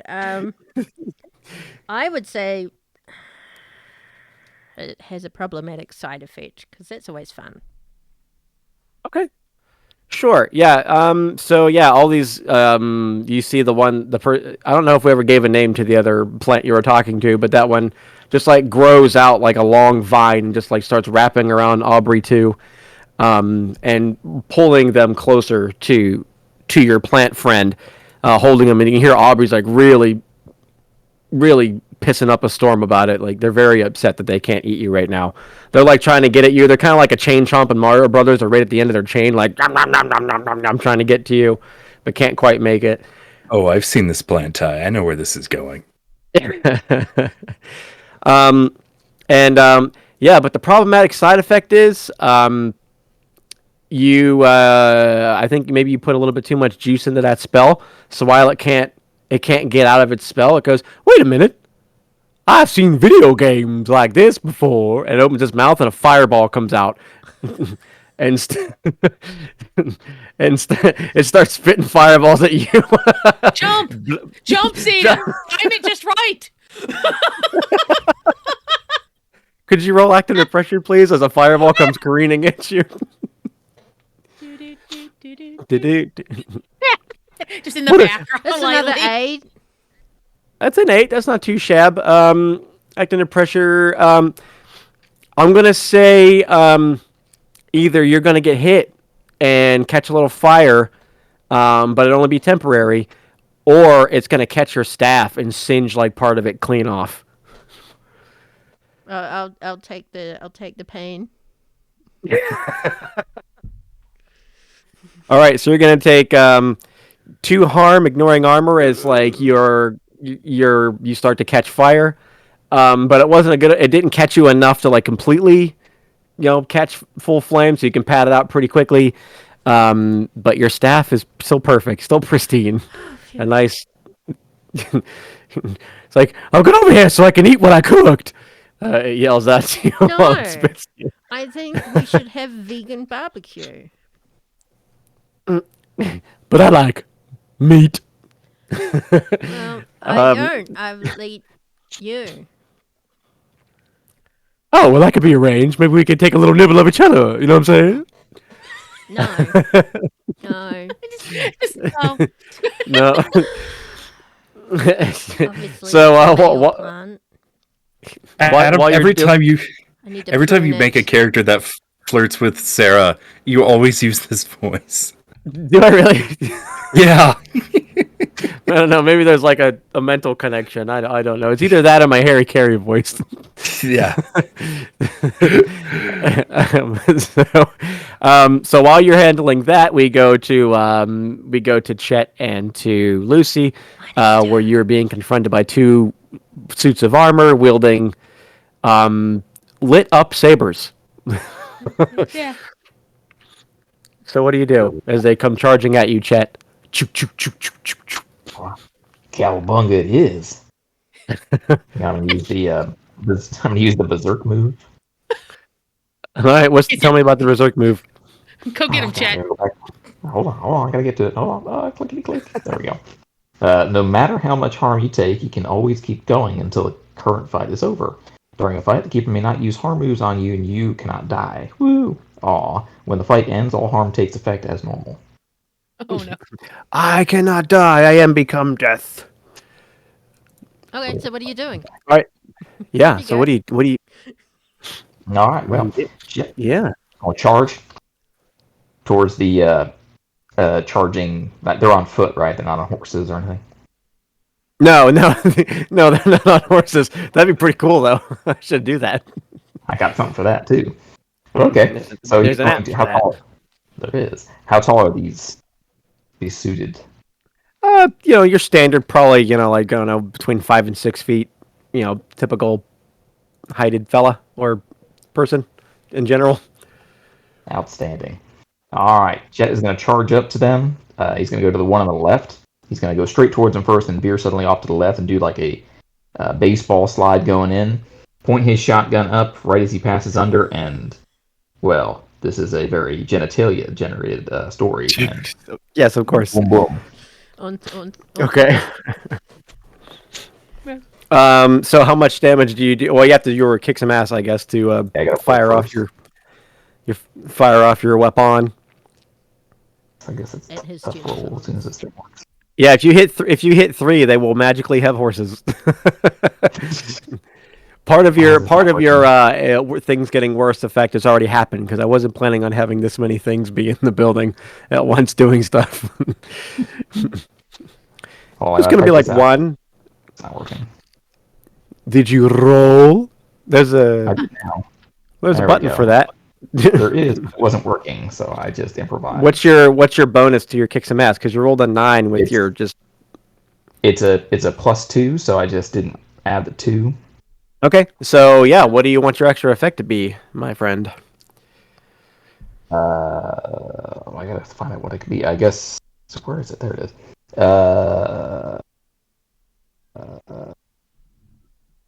That would be inflict terrible harm. So that'd be how much total for your gun? I go back. Hold on, Jesus, so much clicky click. Can't take you anywhere. I know. Now you know how fun he is to play with. 4. 4 harm. Yeah, you fire this thing up into it, and like some of the pellets come down. The buckshot comes down as you shoot up in. Oh, Dixon redeemed some more points. Oh, we're in threat level. We're on our way to threat level 4. So we just had a 3rd threat level achieved. So, yeah, as you slide up, you obliterate this suit of armor. You just knock it apart with the impact of your blast. As you come out of this sick ass slide, a ninja falls from the ceiling and cuts your shotgun in half. I may not be able to harm you, but I can certainly break your stuff. We also forgot that he had a -2 on that roll. That's true, but he still would have. Oh no, he got an 11. That would have been minus. Oh yeah, that would have been a 9 or. Right, but that's okay. Still can't hurt you anyway. So, so I've just this ninja drops from the ceiling, dressed in black, slices your shotgun in two. It says, Twain. Yeah, splits it in twain and says, "Yeah, like I ain't like that, jerk." It's American Ninja. Those are the most It's an American Ninja Warrior from the Ninja Warrior exhibit.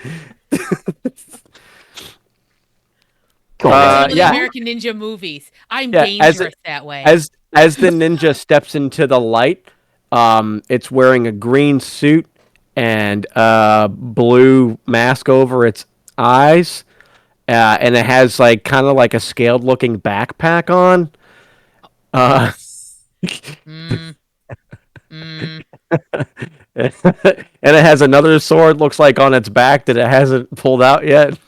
I blame Dixon for this. And it's like, yeah, dude. So take that or whatever, you jerk.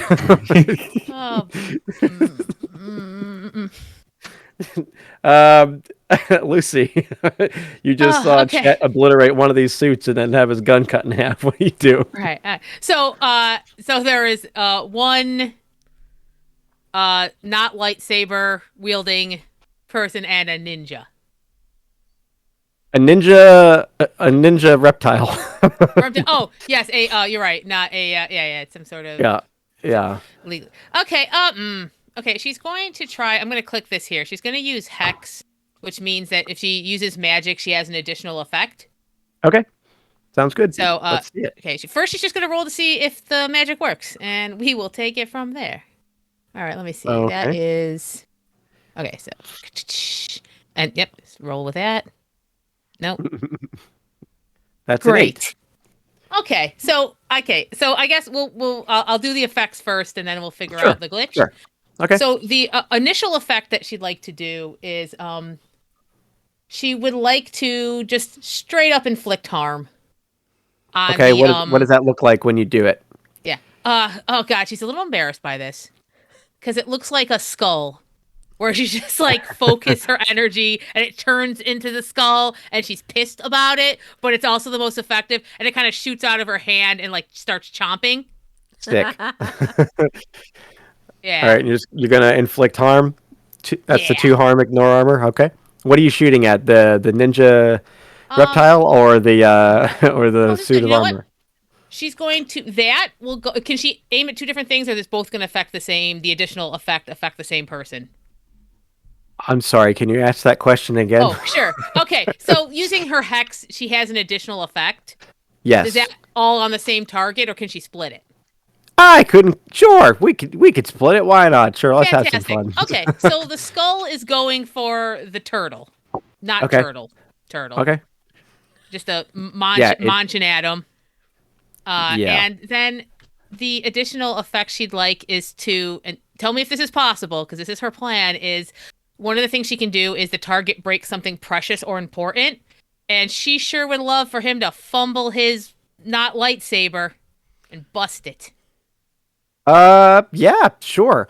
I would say, you shoot that skull at the reptilian foe, and you strike them with that, and he's like, "Whoa, not cool!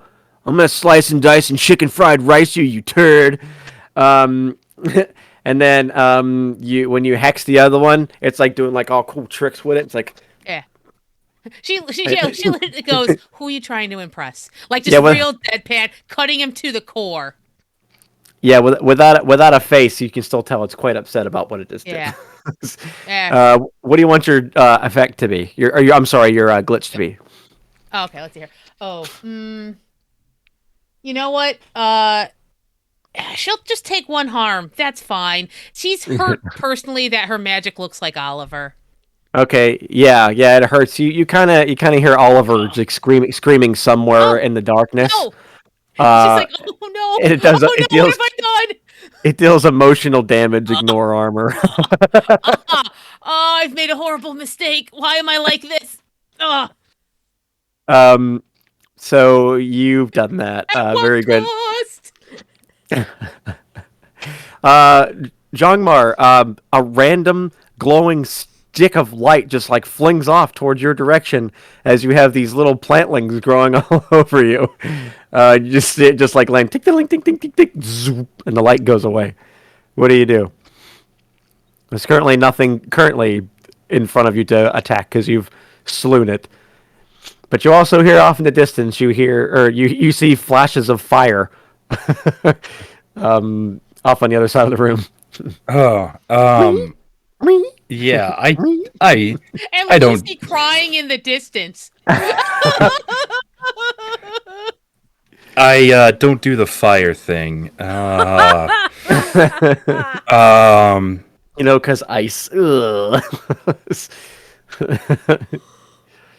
If 2 people weak to fire, or at least they could be. Right. Let me see here. Can I investigate another phenomena? Yeah, dude. Phenomena. Fucking love you, man. Oh god, that's a 3. That's a 3, my friend. Oh my gourd. That's okay. That's wow. Okay, I'm 1 away from leveling. Are you really? Oh yeah, that's good. Yeah, like, well, what were you trying to? Just so I know, kind of like, so I can help expand a little bit. What were you trying to discover? What were you trying to look for? I was trying to figure out what could fix this curate or slow it down. Like that was my main objective. Okay. Instead, could you please roll a tough roll? Oh yeah, you walked into the wrong house. Yeah, I was gonna say. Oh, that's an 8. Never mind. Forget my bragging. 8. It's not too bad. That's pretty good. You notice, but a little too late, these like, I don't really know how to describe it without giving away anything, but like they're these ethereal looking ropes or strings that start to fasten around your arms and then around your legs and then around your neck. And you notice they're coming from the ceiling. But before you can react to them, there's like a tug, and you feel them tighten around your limbs. And you hear that giggle again. And you feel something trying to move your arms up and down. But you still have a little bit of control in this moment. But you feel something resisting you. And until you can break free of this, you'll have a -1 to everything that you do. I don't like that. Yeah. So you just see like just these series of just string just go and just wrap around you. Yeah, I want to try to yank them. Can I do that? There's the museum. I'm burning this museum down. It's a trickster. No, it's not a trickster. I thought about it. If somebody said the B word one more time, there's something like a trickster that could be here. I'm definitely not paranoid. That's what I'm saying. I'm not on edge at all. Yeah, so you can I would say this is probably another tough off at a -1 because something is resisting you right now and they have you strapped. Let's do it. All right, I'm not gonna put in the -1 because I don't know how to do that on Roll20. So I'm just gonna roll and What's a god, 5 minus? Well, you That's a rolled four. snake eyes. Level That's up. a level up if you keep it. That's a level up. Oh darn. Why? Jongmar, in that moment when you pull, you feel this unholy, unhuman strength pull upward, and all of a sudden your feet leave the ground slightly, a couple of inches, and you're just kind of like doing this. And you've lost control of your body for a moment. You can't do anything with it. And all of a sudden you feel yourself being walked over with your giant sword in hand over towards where the fire is being spit at Sita. Hey, And I don't do good with fire. and as you do that, you feel your body just uncontrollably being walked in front of the flames. It almost looks like you're protecting Sita, which I guess in a way you are, but you're just taking fireball after fireball after fireball. No, this is bad. On your body, and that's going to be 3 harm, ignore armor as you get hit with one after the other after the other. Oh god. So Sita, you see Jongmar walks in front of you, and he's getting burnt with all this fire, and like his body's starting to kind of sweat a little. And he has a sword up, and he's looking at you. Jongmar, you can still talk. You still have control of your words. You just don't have control of your body. Body, wake up! I don't like this. You can feel your arm starting to swing towards Sita. Thanks, Jongma. Hang on. What are you doing with that sword? This isn't gonna be good. Can I go ahead and use no limits to try to break free of this? Yeah, but can you roll kick some ass first? No. No. And you'll have no more. You'll have no more minuses. Yeah, that's a 9. That's a 9. How much harm does your sword do? My sword does 4 harm there. I've got buckskin, so take away 1. You've got what? Barkskin. Barkskin.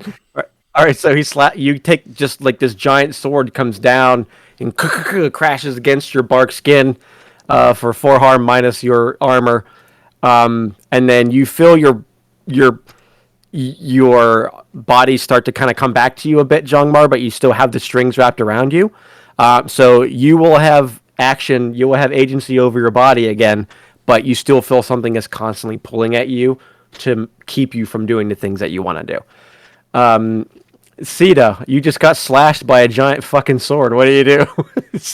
What's going on, Jongma? I thought we were friends. I think it's a puppeteer that's in control of what's going on. Pretty sure that's what it is. Yeah. Can I see these strings that are holding him up, or what? No. John was only able to see them because of the roll that he made. If he had failed completely, he wouldn't have seen them at all. A little peek behind the curtain. Okay. But no, you don't see, but it does kind of look like he's kind of hanging there. Like his feet are still kind of slightly elevated off the floor. You do kind of look for like that really bad NSYNC video where they were, all dancing around. Okay. Oh, yeah. I will run away from him. Probably a wise decision. I don't take this personally. Distance between us. Meanwhile, there's still fire hitting John in the back. Okay. Hey, could you stop it with the fire, please? Thank you. No, I'm gonna eat you nice and crispy. I'm gonna turn you into a milkshake. Where are you gonna find milk? All right. I don't know. Okay, I was trying to be clever. I'm starting to piss me off. You're starting to piss me off. You're starting to piss me off. And Okay. can I kick this thing's ass? Okay, you can do that. Well, and I've got a backup thing that I'll do once I've gotten a distance away. I'm sorry. Can you do what? Can I kick some ass? Oh, you wanted to use a move before I had you roll tough against Sero. Yeah, I wanted to do no limits to break out of it. What that is? No limits. It's my alternate. It's my alternate weird move. It basically lets me push past my potential. And lets you do what? Is there like any bonus you get to anything, or? On a 10+, your body obeys your will. I can't post it on there. It doesn't have a little thing. That's okay. Your roll will be at a -2 as stacks. If you fail to roll against the strings, so it'll be at a -2. Well, that's a 5. So, yeah, I got an experience there. Yeah. So you try to draw from your inner strength, and you just feel the strings tightening and on your body. Then you feel some teeth gnash into your sweating, icy body. And then you hear, "Oh damn, that still hurts! Oh god! Oh my teethies!" And it cannot break through your tough exterior just yet. I think I'm gonna have to spit some more on you. Sorry, I like to spit. So, what is? We'll do one more turn with you before we cut to the folks with the knights in armor. What are we doing, Sita? Sita's going to summon a monster into the world. She wants to summon a giant cow to eat the plant. Right on. Like the one from Kung Pao. Sure. All right, sure. That's magic, I guess. Yeah. I don't know. I'm just thinking, what would defeat a plant? A giant cow. That's spitting fire. He's gonna make beef. He's gonna make an hamburger. That's 11. That's an 11.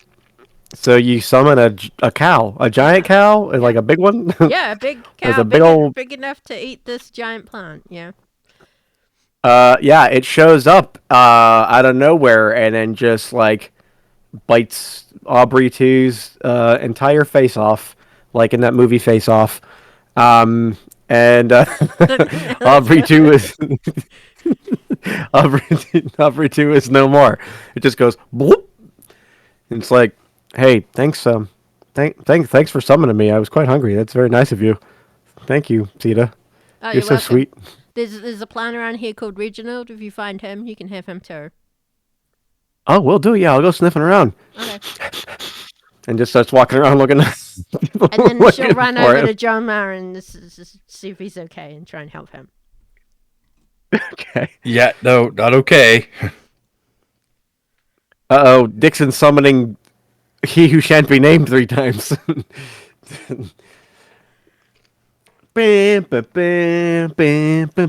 So we cut to our friends Lucy and Chet over with the weaponless suit of armor and the ninja reptile. What do you do?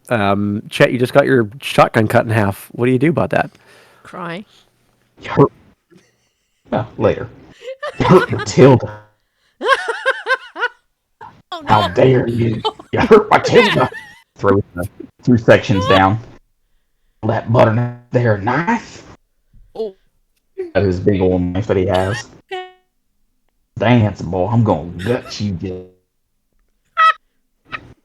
It's terrifying. He can't look away. Charges at him with every intention. Shot of. Okay, let's see. Kick some ass with your nice blade. with your machete. Why is this not doing it? Remember Machete, like in that movie Machete? Let's see what you got going on here with that there character sheet of yours, mister. I don't know. It's not letting me do anything, so I'm just gonna type it out. Let's see Should what's we give going him the on here. -2 this Oh time? my God, Doesn't matter. It doesn't matter. I just Wow. got it. I just got Oh my Machete goodness. because his name's Chet. Oh my God. Ah! Okay. That's a 7. I appreciate when I am appreciated. Oh well, -2 that you were given before that was stacked. So that's a 5. Well, I think he already used that Oh, before, so didn't he?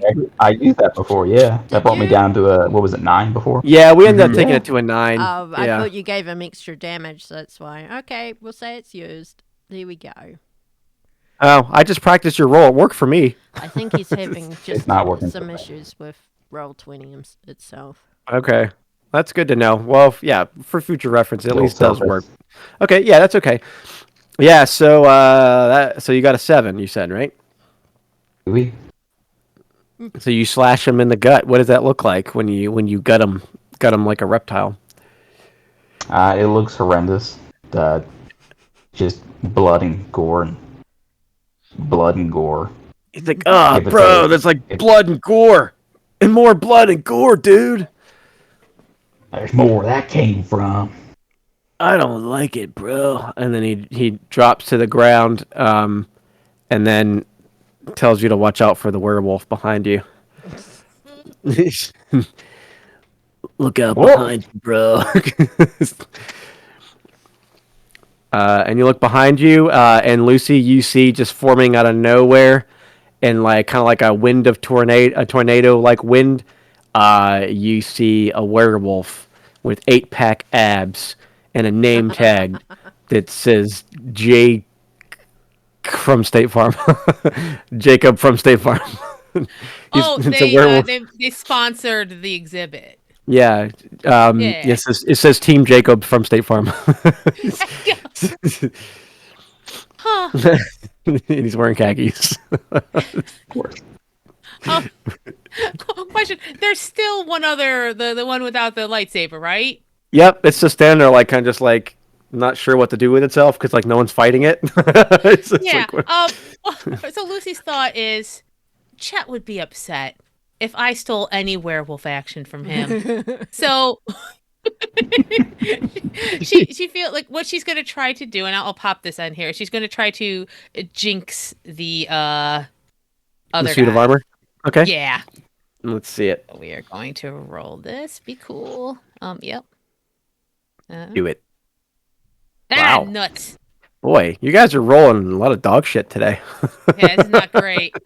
So I feel like she was like trying to make the turtle blood go over so he'd trip. But I guess the werewolf probably distracts her a little. Both that there's a werewolf and the abs. Yeah, when you try to maneuver the blood, the werewolf gets excited and starts like sucking it up into its mouth. Oh, I mean, Kind of like a big bad wolf getting ready to blow down a house, except it's sucking up blood. Oh, damn, that might be hot. I'm conflicted. And then it says, "I'm gonna blow you, Chet, away," and it sprays blood all over Chet.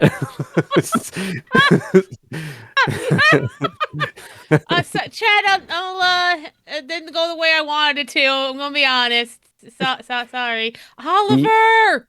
You see a guy. You see what looks like a man, like wearing like striped pajamas, like a striped suit, just like walks up and has like a skull on his face, and it's like, "Hi, I'm Oliver. I'm a skull." He's like, "Did you believe me? Do you believe that I'm Oliver?" Not for 1 second. All right, how about now? And then he just poofs away, and then like Oliver like grows skin over his face, and he's like, no. "How about now?" No. All right, He takes he takes Oliver off his face, and he's like this kind of pale-faced guy with like black makeup eyes, and like frizzy white hair. He's like, "Yep, sorry, babe, I think this is yours." And he chucks it over to you. Yeah. Thank you. Hey, Al, how you doing, buddy? I'm sorry. Oliver's got a dirty mouth. He does. He really does. It's okay, buddy. I'm so sorry. We'll never be parted again. No, now it's time to play Whack-A-Skull. And he reaches his arms out and just starts twisting them, and they turn like giant mallets. He's like, all right, let's do this, babe. No, never again. She's just growling. No. So as that's happening, Chet, you're face to face with what looks like a werewolf again.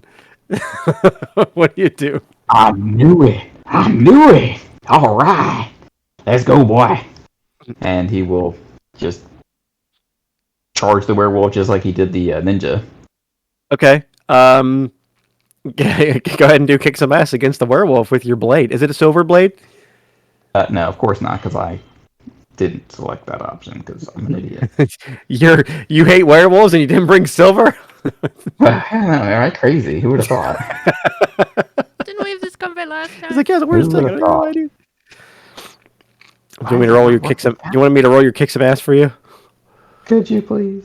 I would be delighted. There you go. It's an 11. +1, but I guess it is what it is. Tis.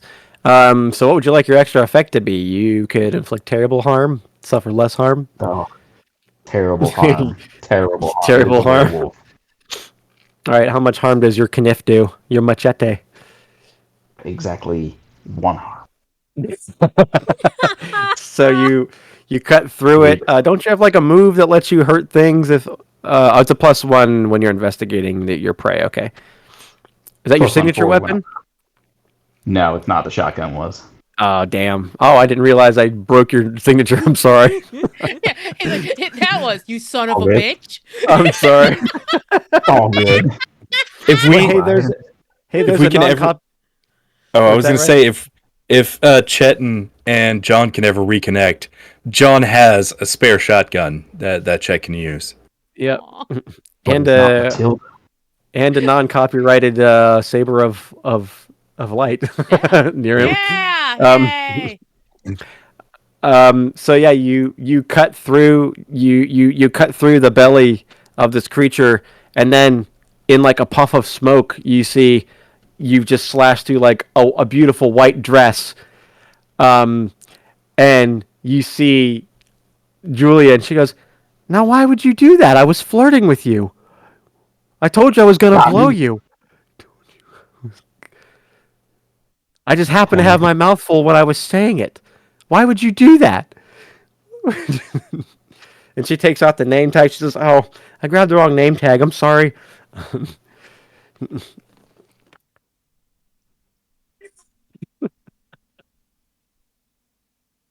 I knew there were werewolves here. They got you too, Julia. I'll release your spirit. Don't you worry. No, I got you, babe. And she just comes in for an embrace after you sliced her. Instead of doing damage, she's just gonna hug you really tight and just squeeze you against her. I don't know what to do here. He's got We're at threat level 3 on our way to 4. This is emotional damage time. Yeah, poor Chet. This is too much.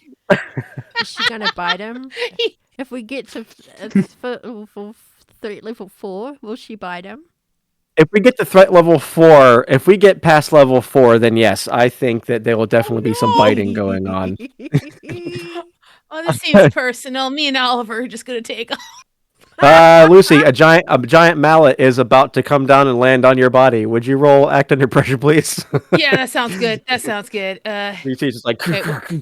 What's act under pressure again? That's plus cool. Cool. Okay, sounds good. Oh, okay. That's it. Oh, it's a 13, God. Baby. Wow, good job. It's because Oliver's back. Oliver's like. Yeah, you feel like a yank as Oliver pulls you out of the way. Yeah.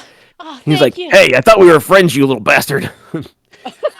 Oh no, the only friend he has is me, for good and bad.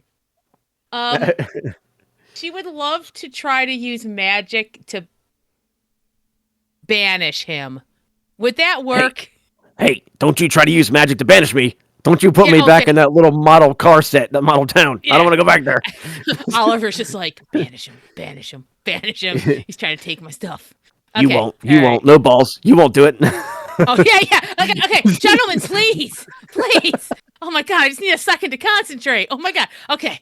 I need this to stop. So she's going to try it. She's rolling magic. Let's see. That's an 11. Hot damn. Oh, yeah, she would try very hard to banish the knockoff Sam's Club Beetlejuice. Yeah, you do that. What's it look like? I think she goes, "Hey, buddy. Okay, so there's only room for one weirdo in my life, and it's you. So we're gonna make him go away." And she just it looks another like a skull, and it just kind of like grows giant and just kind of clamps down over our friend there and swallows. As the mouth comes to like clasp over him, he just like poofs like a couple of pieces of bread that start to cook in his hands. He goes, "But I'm the ghost with the toast. This can't happen to me." Bite him, Oliver! Unacceptable. And he disappears into the ethereal realm as you do that. Okay, this is going great. I hope John and Sita are doing okay. So let's cut back to Sita. Sita, you got slashed, and then you summoned a giant cow, and then a giant cow bit off Aubrey 2's face off, like in that movie Face Off. What do you do?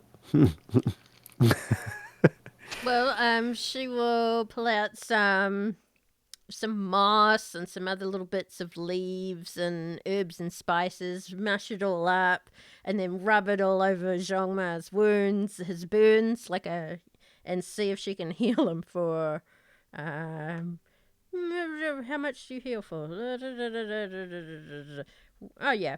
Heal 1 harm or neutralize a poison or cure a disease. So she can give her 1 harm back if she rolls good enough. Okay, sure. Or you'll hurt him. I mean, 10. That's a teen. That's a teen. But remember, it's a 10 plus, so it could be even better. It could be even. How about this? Jongmar, roll a d6. Yeah, how do I? And whatever you roll, you can add to the 1. 1d6. Yeah. Put ass slash. That's you rolled a 1. So she rolled you for 2, or she healed you for 2. 1 plus the 1 that she gave you. That's good. That works for me. All right. So yeah, you feel some of your wounds start to dissipate, and some of the moss that's like all over you starts to break off, or like the bad moss, not the good moss, the bad moss that was stifling your movement. And you can still feel like those threads tugging on you, like. Also, he resprouts. Who resprouts? Jongmar, the little plant bits that were on him before, they resprout. They resprout, but like they're nice and glowy and cute, and they grow in the form of a smiley face. Jongmar, what do you do? You've been healed. All right. Healed. Thank you kindly. Now, I just want to, no limits, tug on these strings. Okay, you want to roll no limits again? No, I'm not even going to roll. I'm going to use a luck. Okay. Very good. And I'm just going to, reach up and grab them and yoink. And okay. see what I get. Yeah. What's your luck special? Another sign of the apocalypse will come to pass. Yeah. Yeah, it's okay. All right. Yeah. Okay, that's good to know. So those are always great for me thinking of how the episode will end. Yeah. So yeah, you yank and you hear like a bunch of snaps, like psh, psh, psh, psh, and you pull and you see like these glowing strings like fall down from the ceiling. But you notice that they're no longer attached to you, and you kind of hear like an exclamation of like a language you don't quite understand, but like somebody's upset up there at what you just did. So you've broken free. You no longer have the negatives on your stats. And as you look up, you can see up in the rafters up high, you can see like a flickering of like distorted air, kind of like something that looks like it's flickering on TV, but it's not on TV. It's just like static in real life, up above you. And you can see outside of it, you can see these little white hands sticking out of this static. I'm gonna grab a nearby trash can and I'm just gonna yeet it at it. Okay. Go ahead, and that's your improvised weapon, I'm assuming. Yeah. Let's kick some artists. Yes. Kick some There we anus. go. Yeah. That's a 10. You whip it up there, and the can like clanks off of the hand, but then flies through the rest of the being, and you see it like yank one of its hands into the one that you hit, and yank it into the static, while the rest of the can flies through the static, just kind of like distorting as it flies through. I just made this today. I'm quite proud of it, actually. Yeah, and I my extra harm effect, I want to inflict an extra harm with that. Okay, so it yanks in its other hand. So here's the second part of that. After I inflict harm, I have to roll plus harm that it actually caused. Mm-hmm. Sure. Do that. All right. That's a 9. Which means how much? I pick one side effect. You make everything about the situation worse. You lose control. You cause massive property damage. Your improvised weapon breaks. Some of these aren't too bad. Yeah, I think the improvised weapon breaks because it just got absorbed up into it. Well, it flies through the thing and just shatters against the ceiling behind it. Just obliterates in a bunch of trash. It just rains down trash. Yep. And John, you can see that the hands now pop out the other side of the static. And you can see like these little glowing strings creeping their way like in like a snake-like fashion towards Sita. Sita? Yeah? Have you ever wanted to fly? I guess. I mean, you mean in a plane? I've done that a few times, although not recently because it is an environment. I think John's gonna grab Sita and just yeet her up there to the catwalk with no limits. Okay. I would say at this point you're still riding that high, so yeah, you just like yeet her up there. Sita, could you do a act under pressure, please, to see if you can land proper on the rafters area? Yeah, no, that's a 5. She hits the ceiling. Oh, what a feeling! What a feeling! She's hit the ceiling. She falls down and just like oofs onto the rafters. And your magical staff goes flies down to the bottom, and you hear like a as it hits the floor in the darkness. You can't see your staff. Please, Joe. I'm kind of scared too because it'll just like stick into the concrete or something. It's like, I got this. So while you're up there, Sita, you can see the staticky kind of presence up there. It's like kind of like a white and purple light with kind of like intermittent swirls of black. And you can see these white hands sticking out the other side where you were standing below, kind of like just turning and moving and manipulating. And now that you're aware of it, you can see these kind of glowing strings that look like they're being retracted back up. Mm-hmm. They're doing like a motion to pull the strings back up. And then the hands pop out the other side, and it looks like the strings are coming out of their fingers towards you as you're on the rafter. Investigate a mystery to find out what the fuck can hurt it. I would fucking love if you would. Right. Chet and Lucy, you're on deck after this. That's a 10. For your emotional damage. That's a 10. What do you want to ask? I guess 2 questions. What sort of creature is it, and what can hurt it? What sort of creature is it? Well, it's definitely a manipulative creature. It's you've surmised by now it can take control of things and is probably fucking with everything in this building, alive and non-alive things. And what can hurt it? I'm trying to think of how you might know this. You know what?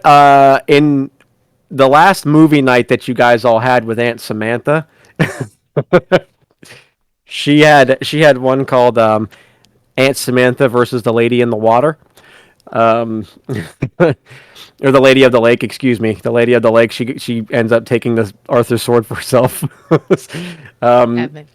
in that movie, and you don't know why, but you're inspired to think that you can't seem to hurt this thing other than its hands when it's in this ethereal form. And I don't know why you would know this, but you get the idea to get it wet. you, you get the idea to make it wet. I mean, it's wearing gloves. Maybe it doesn't like getting its hands dirty, so... Yeah, maybe. It's very clean. Their hands are very clean. Gloves, doesn't it, I guess? Yeah. So yeah, you think maybe to get it wet. That's what you know. And I'm like... Would you like to act on that before we transition? Get it wet and bring me my stuff. Help! I got this. Don't you worry. Oh dear. So while they're doing that, Chet, you're currently being embraced by Julia after you slashed her in the belly. What do you do? I'm gonna click a thingy here. Hold on, let me figure out what it was. Read a bad situation, because it sounds like a terrible. Sounds like a terrible. Want to read a bad situation? I do. Let's see if I can click this thing. All right, if you can't, I'll do it for you. Well, we aren't at threat level 4, so unless you roll really badly, I don't think it'll bite you. What could happen? All right, it's not working. Freaking touch screen. I rolled a 7 for you. That's a 7. So you get one question from read a bad situation. And Samantha and the Lady of the Lake spend time wrestling over Arthur's sword. There you go, and they get soaked during their Dixon's writing fanfic, guys. Yes. Dixon, you want to go ahead and just write like the screenplays for all of those movies? What question would you like to know, Mr. Shawn? Are there any dangers we haven't noticed? Yes. You fight through the very disorienting smell of her sweet perfume as she embraces you. And she starts to nibble on your ear a little bit. She does bite you, but like in a nice way. And as that's happening, you look up as she's like kind of pulls on your ear a little bit, like just out of reaction, and you can see another like distortion of like white, purple, and black, like static, and little white porcelain-looking hands sticking out of the static. And you can, now that you're like aware of what you're looking at, you see these strings, and you see that there's one attached to the suit of armor, and there's like broken ones detached from like the ninja reptile and the other suit of armor that you destroyed. There's just like, now you can see these ethereal strings everywhere, and just threads all over the place coming from these little fingers that are up in the rafters. Are there any attached to Julia? No.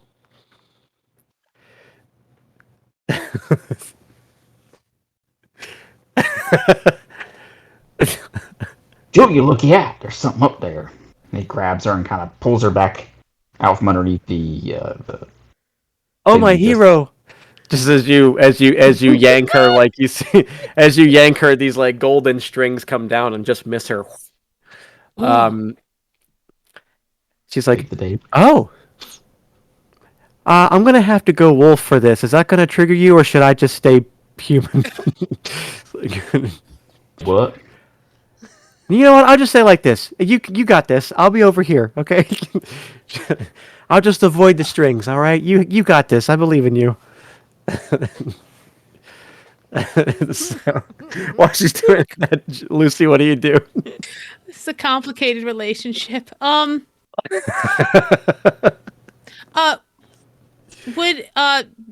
Lucy have does anyone else know about the water situation? Or is that just Sita right now? You probably hear like an echo because it's a big place, like water, wetter, wet, wet, wet, wet. Oh. And she's looking at what's happening with Chet, so she's confused at first. I would say that because you saw him like pull her, like look up, yeah. Like you've been made aware of it. Like now you can see the strings are everywhere. Okay, all right. Because her thought is this: does there appear to be any sort of sprinkler system? Oh yeah, most definitely. Yeah. Okay. She's gonna try something as much as she'd love to. Once Chet's gonna take care of whatever the hell's happening over there, she kind of doesn't want to get involved. She still has a disarmed suit of armor, so I think her thought is she's gonna try to see if she can maybe send up a bit of fire up and get the sprinkler system. It's either gonna help or make things worse. Sure, why not? She's heard water and she's like, let's do this. So we will try some magic here. Oh god damn it. Mark that experience there. Mark that XP. Yeah, you go to shoot a flame up, and just before you can do that, the suit of armor just comes up and just spears you like Goldberg. Oh, it just like spears you on the ground. That is not even cool, dude. That's not cool. And as he lands on top of you, as like they spear you, you hear like a crack, and you see that Oliver has a split on his head. You son of a bitch. I was going to let you walk. You weren't even in my eyesight. Now I'm going to destroy you. Emotional damage. The terrible room that we're in. Emotional damage. Emotional. Now she's solely focused on this armor. Look at the world. Yeah, the armor like lifts up. The armor lifts up its visor and just shows nothingness inside. It's like, please don't hurt me. Oh, it's too late. Like she's taking Chet energy. Oh no, we're about to dance. It's Chenergy drink. Yeah. Drinking the cheat aid. Yeah, that big Chet energy. I'm starting to get it. This is a fun mental space to be in. You're channeling that and Sita's big stick energy. Yeah, it's all like, all right. We're doing it. Now be sure you speak softly when you carry that big stick. Oh, now she's furious. John, you're not helping. So Chet, Lucy just got speared. You just knocked Julia out of the way from the strings. What do you do? You saw Lucy try to shoot fire into the rafters. You just saw like a spark, like, and then spear. What do you do? I'm coming, Lucy. He runs over, and is the suit armor standing now? They're kind of like on top of Lucy, almost in like a mount position, like they just like speared her. Okay. Yeah. I actually know what it is. Okay. So Chet's just going to, he's going to spear tackle the suit of armor off. You're going to thrust your shoulder into the armor. Yep. Okay, let's see a kick some ass roll.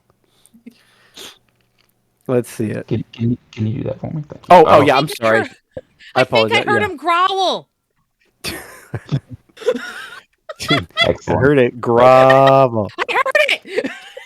That's a 7. Yeah. So yeah, you spear it and just like off of Lucy, and it just like hits the ground with like a clankety clank clank clank. It's like trying to like Bender trying to get onto its off of its back. It's like, come on.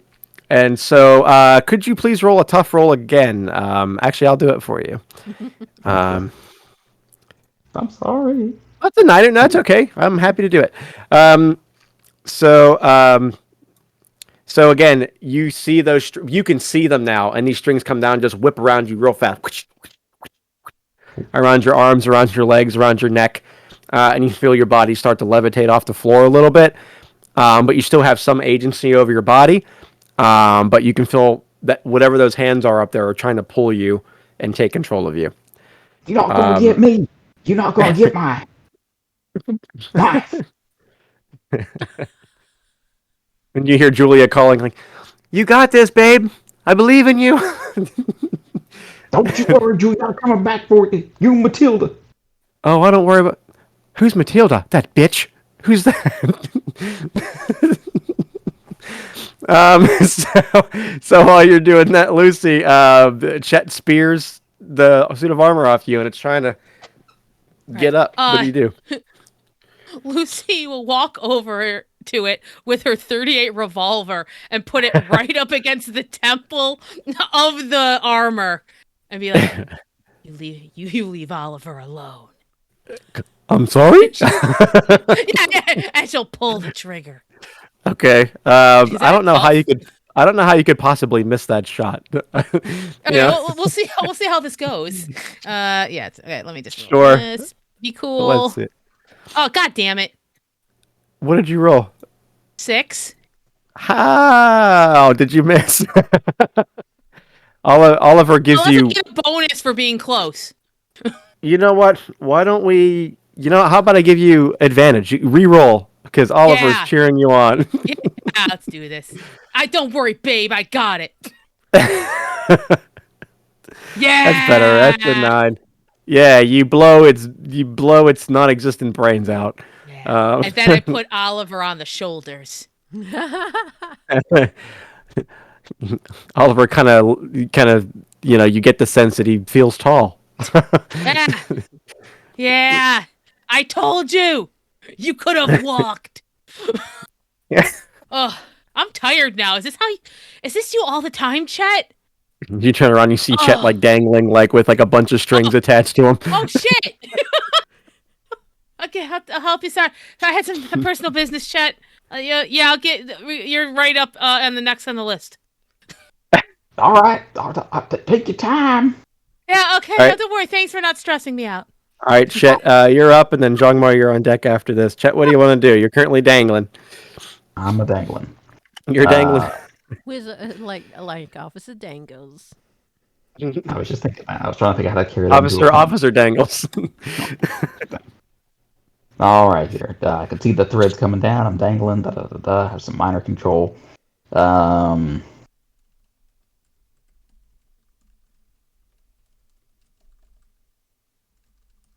What do you want to do? Chet's gonna. Chet's crazy. He's gonna try and. I'm trying to think how to describe this.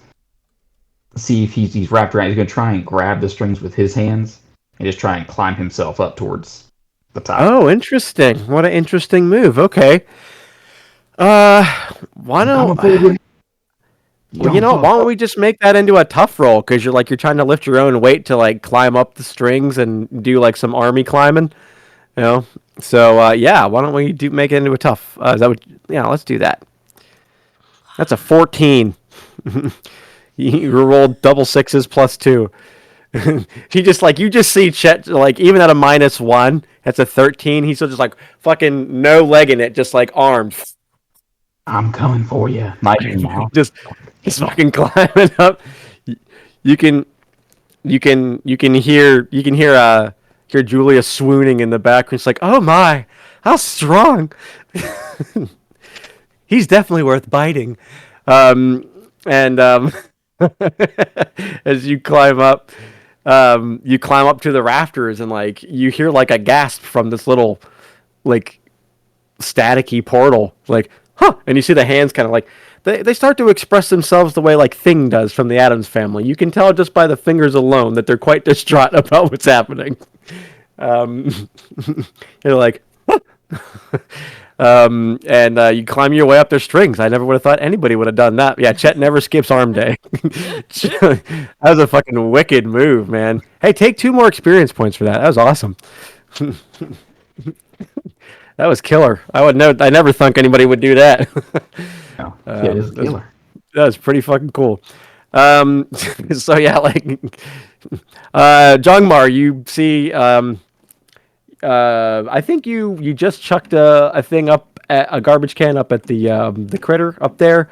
You chucked also. I was going to Sita say her name is Sita. No garbage. Yep. Wow. Thanks, Adam. Damn. Wow. What? No. Here, Oh, look. stop. Oh, look, a distraction. What do you want to do, John? I think John is gonna grab Sita's stick because she dropped it down here, right? She did. Yeah. Yeah. It's got a big like fracture in it on the top where it's thickest. That happens to the best of us. And I want to no limits jump up there, like onto the catwalk.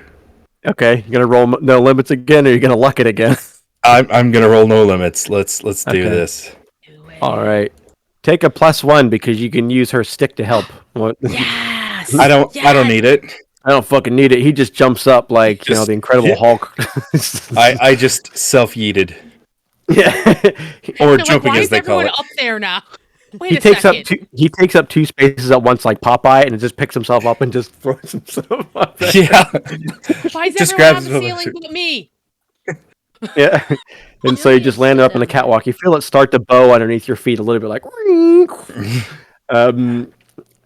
and you're up there. Yeah, you're up there with Sita. What do you do? Right. John's gonna hand Sita her stick, and Thank you. yeah, he's gonna. You're welcome. All right, now let's fuck this thing up, and I want to use the sword on the hands. Okay. Gonna roll kick some ass. Also, you probably would have heard her shout about the water. That water. Actually, I mean, my sword's water. It's frozen water. Sure. Yeah, sure. For sake of brevity, yeah, sure. Let's go with that. That works. Yeah, roll kick. That's a 10. That's another 10. Yeah. See, it's turning around. It's turning up. Thank you, Roll20. Yeah. Yeah. What extra effect do you want, sir? Oh, I think I'm going to do an extra harm. Let's go ahead and do the 5 harm. Yeah, you slice through the hands.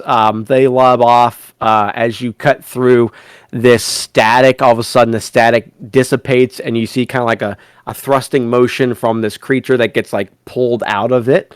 It disappears, and you can see like a handless, kind of white porcelain-looking figure, kind of small in stature, maybe like 2 or 3 feet. Long jet black hair hanging off of its head, like just like sunken black eyes. And they just look at their hands, and they just start to laugh. It's like their hands are missing. Nothing's coming out of it. They're just like looking around, uncertain, looking like, "What do I do?" As they laugh like nervously. Sita, do you know what this is? So why now that I've seen it? Do you want to make a sharp roll to see if you've encountered it before? Because I just made it up in my brain. I don't know where they're from. Like on a personal level, do you know it? Yeah, son of a bitch. No. Yeah, have you met it? Yeah. So I might like. I would say. Yeah, you probably. You know that like there are different planes of existence. Obviously, nature can tell you that there are plants that are from different types of worlds that you've probably been able to communicate with or hear from. Giant cow came from one, obviously. Right, the same place that the giant cow came from. The giant cow shouts up to you and says, "Well, hey, that's one of those Fey world puppeteer critters. Moo." Right. It's a Fey world puppeteer critter. Apparently. Yeah. Those little bastards hate the water. They hate water. So keep doing what you were doing. Is there like a sprinkler system line, like maybe near me? Lucy was trying to set it off earlier. Yeah, there's definitely one up there. All right. I want to. I don't know if you let me do this. I kind of want to use mayhem to grab the line and just break it and like turn it to where it just like it's basically a hose shooting. Well, you're huge. You could probably reach it. Yeah, sure, absolutely. Why don't we just make that a general? Why don't we just make that like let's just call it a tough roll, just a straight tough, just like reach up, see if you can bust it, and essentially it's a kick some ass. That's a 10. There's another one. You reach up, you bust a line, pointed at it, and you just see like it almost looks like it's shorting out, like when you spray it, like any sort of semblance of like that static around it just dissipates completely, and it just looks like dejected and worn, and just like it just freezes up when you spray it. It just kind of stops moving. Nice. And then nice. it just kind of statuesque, just stops being a mobile thing. I think John's gonna just yell out, "Hey, I got mine!" Sita, you see John busted a line and sprayed this thing, and it just kind of just come to a complete stop. What do you want to do? I want to smack. You have your big with stick. My big stick. You gonna try to finish it off with your big stick? Sure. Yeah. Take a +2 to it because it's not going anywhere. Excellent. So I'll kick some ass, hopefully. Yes, please. That would be fantastic. Don't roll like dog shit, though. I'm sorry. I said don't roll like dog shit. It's a 4, including the +2. That was a 2 and That's a including 1, the -1 +2. Wow. You know what? I'm gonna say you swing your stick and you hit it anyway, and Level up. you knock it off.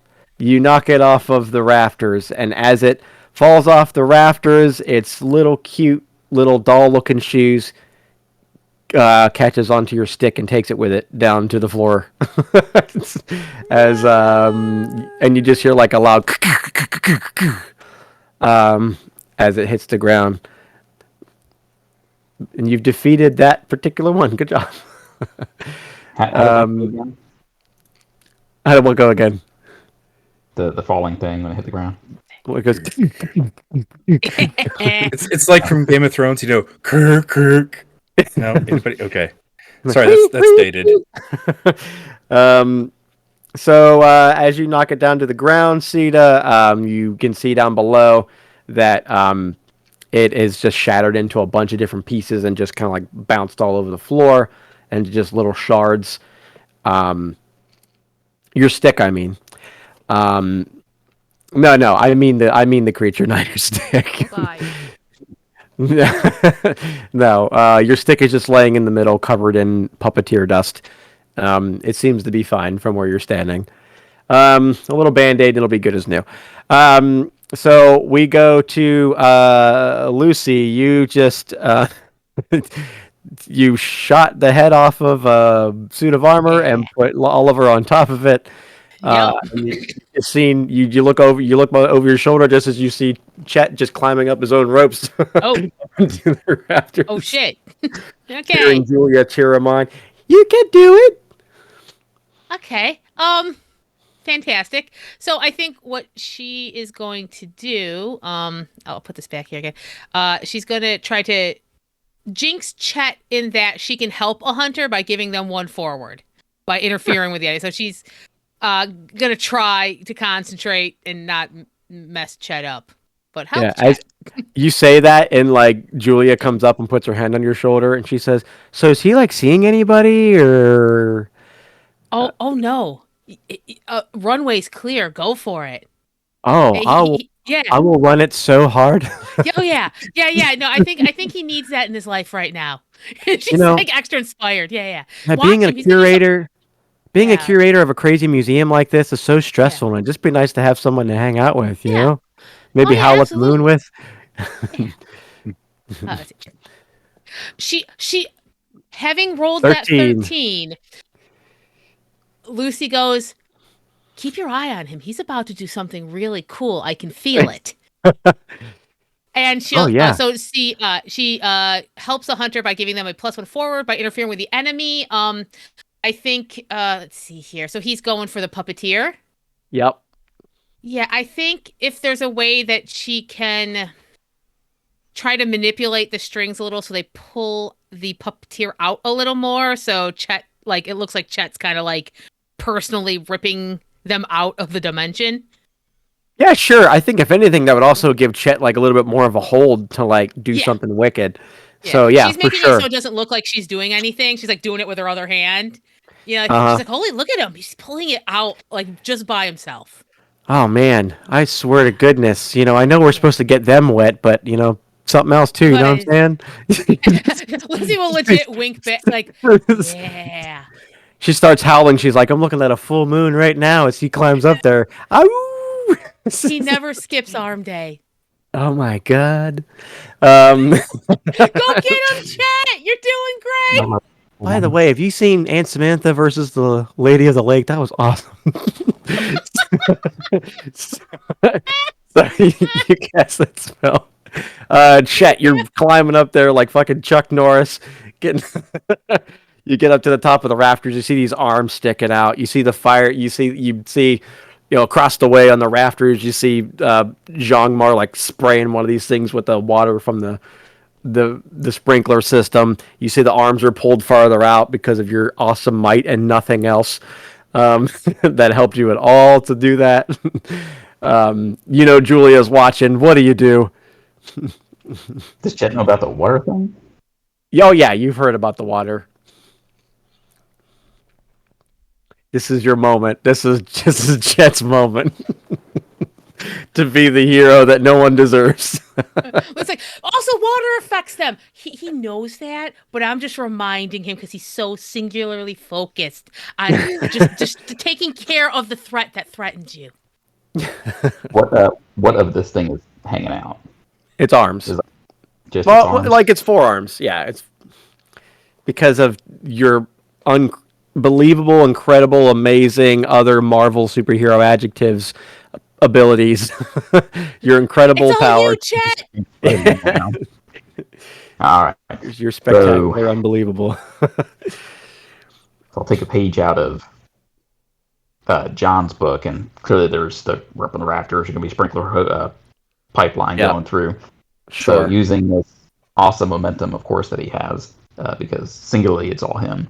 Of course. He's going to leap up, grab the closest that he can to the arms of the puppeteer thing on the sprinkler, and just pull down with the momentum that he can, aiming right for the forearms, where it should be, where he would think the body would be, bending the pipe with him, and essentially just straddling the forearms with his legs, and just going with the hose or the pipeline essentially down into where he thinks the body would be. Oh man, take a plus 10 to your tough roll to do that. Wow, that's crazy. Wow. So that's a 21 that you've rolled. An 11 plus 10. A 21. Describe to us just how cool this fucking looks. Yes. I just did. Tell us more, because you have a 21. You got 21's worth of cool. All right, fair enough. With the water gushing out now, with losing pressure, of course, because the water pressure is going down, the hose torn. Doesn't matter. Chet falls down what seems to be the static-like resistance. There is resistance, but all of a sudden when the water hits it, starts to short out as described previously by our illustrious keeper. The body suddenly forms and hardens. It goes, just like he kind of described before. Hardens. Chet lets go of the hose in kind of the same motion with the other arm. Pulls out his, look, because I don't remember what it was, 38 revolver. You go, Lucy. So I have one. And as the momentum continues to carry him forward somewhat, he brings it down to the face, or the faceless face. Well, yeah, once you hit it with the water, it materializes. You can see its face. So its face, puts it right to its face, goes, suck on this, boy! And just, Do you do a chin up on the pipe before you come down and do that? Dixon wants to know. Nah, too much. That'd be too much. It's too much. He doesn't show up. So he's already showed up. Look how humble he is too. He could have done a chin up. I know this, but he's worried. He wants to come back and check on you, Julia. Oh, I would have been a fountain if he did a chin up. So you go now. You press the 38 revolver against this thing's head. You pull the trigger. A loud echo erupts throughout the building. Cuckoo, cuckoo, cuckoo, cuckoo. And that's actually what you heard when the body hit the ground earlier. It was actually the gun firing off in the room. Cuckoo, cuckoo, cuckoo, cuckoo. As the body of this thing falls down onto the ground and shatters into a bunch of little pieces. The lights turn on. All the people are there. Everyone's back. And you have nothing but your victory and a very amorous woman behind you. As you ride the strings of glory down to see her. Nothing but the unfortunate pair of heights. Yeah. Help me out. She's like, I'll come save you. And then she turns into a werewolf and majestically leaps up into the rafters. Julie, oh crap. She embraces you and she says, "Let's go, baby." And she picks you up in her arms like a cradle and jumps down and lands, and then in a gust of wind, you guys are back to normal. Your wounds healed, all wounds healed. And she turns back into the beautiful Julia of the white dress. Psychological damage heals. Yes. Chad's like, no. I'm so confused right now. Me too, baby. Me too. It's okay. Just embrace the confusion. So as you pick up your splintered stick, your cracked skull of a friend, Oliver, your pride, and little droplets of water from your skin, John, your wounds begin to heal, and then you see all of a sudden a bright flash of light outside, and you see fire start to spread outside of the museum. And you hear on the loudspeaker once again, "I told you there was a meteor coming. Nobody listened." And then you hear a loud "coo-coo-coo-coo" as it hits the ground on impact, sending a giant dust cloud up into the air, engulfing the building that you're in. No, that sounds like it's time to go. To the van. The van. So you guys all run to the van and you ride away. We'll invoice you later. You ride in the van. Huh? Are we taking Julia with us, or? Oh, Julia insists. She's in there. She's riding shotgun. As you guys haul ass in the ass van, the ass mobile, away from the exploding dust cloud that's following you, filled with flames. And that is where we will end this illustrious session of Ass 2.0. Oh That's not our fault. It might be my fault. Oh, John. The hashtag AssWagon 2.0. So let's see. Did we conclude the current mystery? Yes. Did we save someone from certain death or worse? Yeah, probably. Yeah. Did we learn something new and important about the world? You learned about puppeteers being from the Fae world. You learned something new and important about one of the hunters. And giant cows are also from the Fae world. Yeah. So that's an additional 2 experience points for everybody. Right. Yeah. But since level up next time. But since today is International Monster of the Week kept by Adam Day, you guys get 6 instead of 2. Oh, crap. Yeah! Everybody gets 6. Let's all have 6, you know? That's all really what I'm trying to say. Let's have 6, Yeah! Oh, God! Yeah, let's talk about 6, baby. Just heard truck slap from the other room.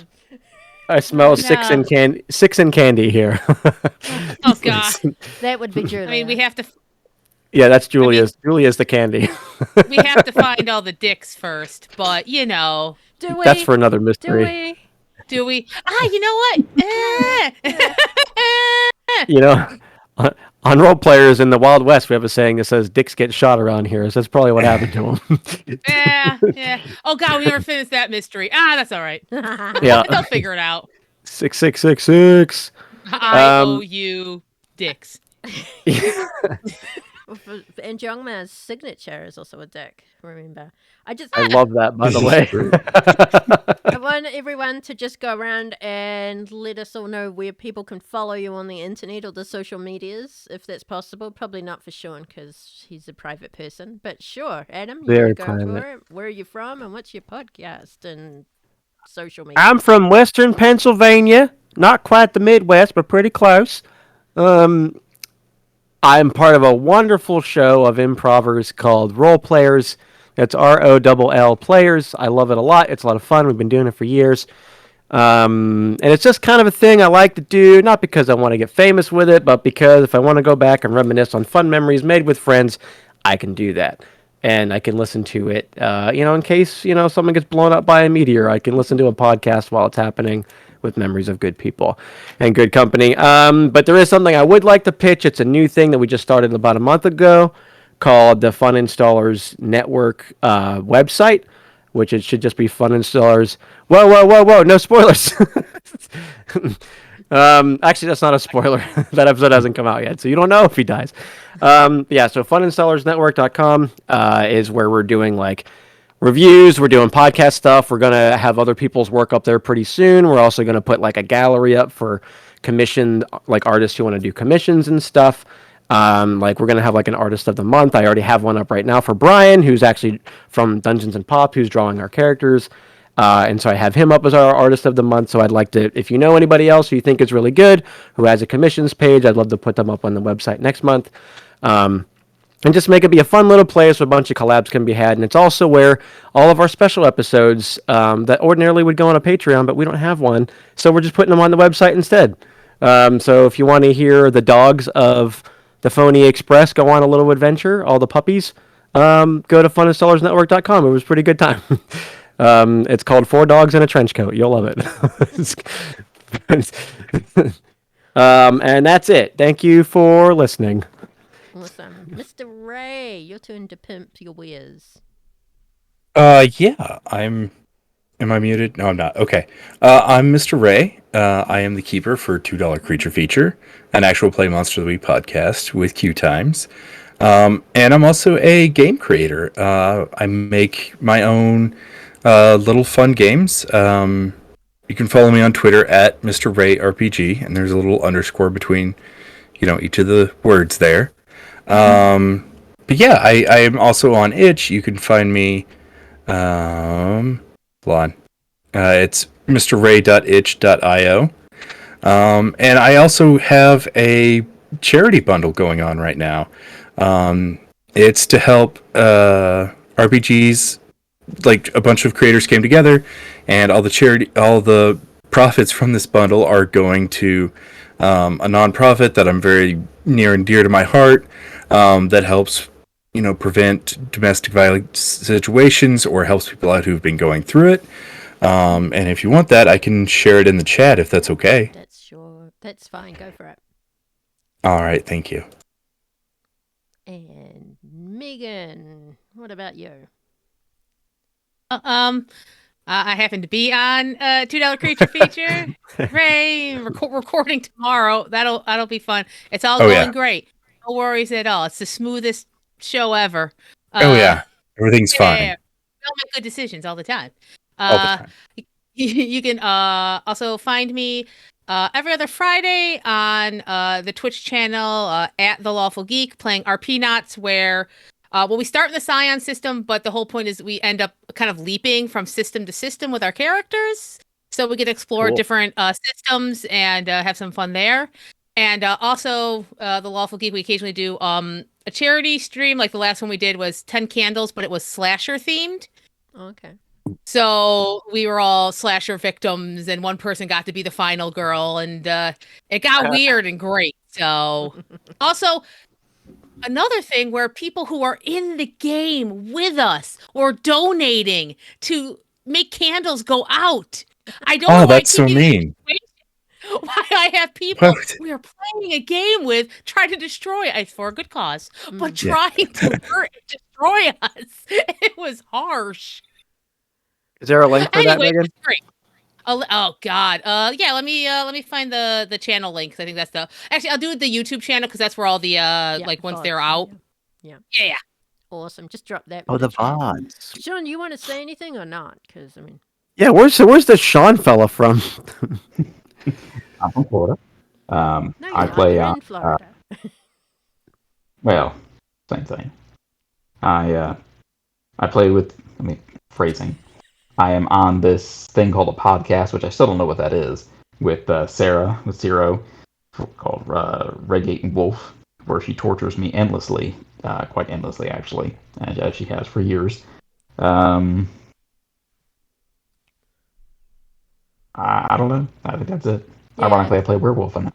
Yeah, he plays a werewolf. That's true. You know, I hadn't made that connection before. I feel really stupid now. I hadn't made that connection. Yeah, so we're on Redgate and Wolf and Actual Play Monster of the Week podcast, just like everyone else here. The information for that is in the chat window. Guys can find me on Twitter also on at seroRPG. So I think that's really about it. Does anyone else have anything to say before I thank you all and the audience? Oh, can we get the Scottish accent? Oh yeah, go Shawn. I told her to not do it this time. Not because she can get that Scottish accent. That's what I've used quite often. It's getting better. It's getting better. Yeah. It never got worse. It was always the same. Sometimes Dixon's gonna buy you another boon. Another boon. Another boon. Dixon just bought you 5 more. Ooh, I gotta remember I have them. Yeah, you do. Okay, so thank you very much to Adam for being the keeper. Yeah, thank you. Thank you, Adam. To Shawn, and to Mr. Ray, and to Megan, and to our audience, especially to Dixon for all of the donations and chattings, and also to Trogs for being the moderator and IT help support person. Thanks, Blair. Yes.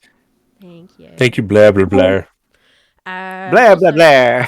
Before we leave, if you guys want to go down, you see there's a little kiwi icon at the bottom of the chat window there. If you go up, you see that there's the option to unlock a mini campaign.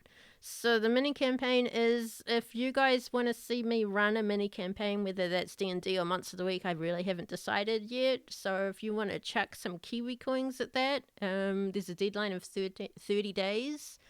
And maybe in November or December or something, or even the new year, we might start doing, something like that. I'm sure Shawn would be interested, especially if it's D&D. Oh, someone donated 25%, 26% raised. Thank you very much, guys. Nice. Yeah. OM do that.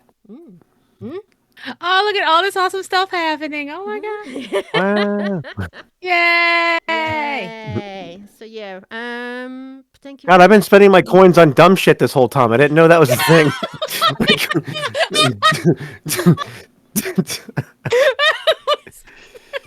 God damn it! I was spending on stupid emotes. Oh, you were? I didn't even notice. Yeah. I spent them on cats doing things. Fuck. That's not stupid emotes. They're Ricky emotes, okay? Thank you, everyone. If you haven't already, please drop a follow. And now we all have to wave awkwardly while we sign off. Bye. Bye. Bye. Bye. Bye.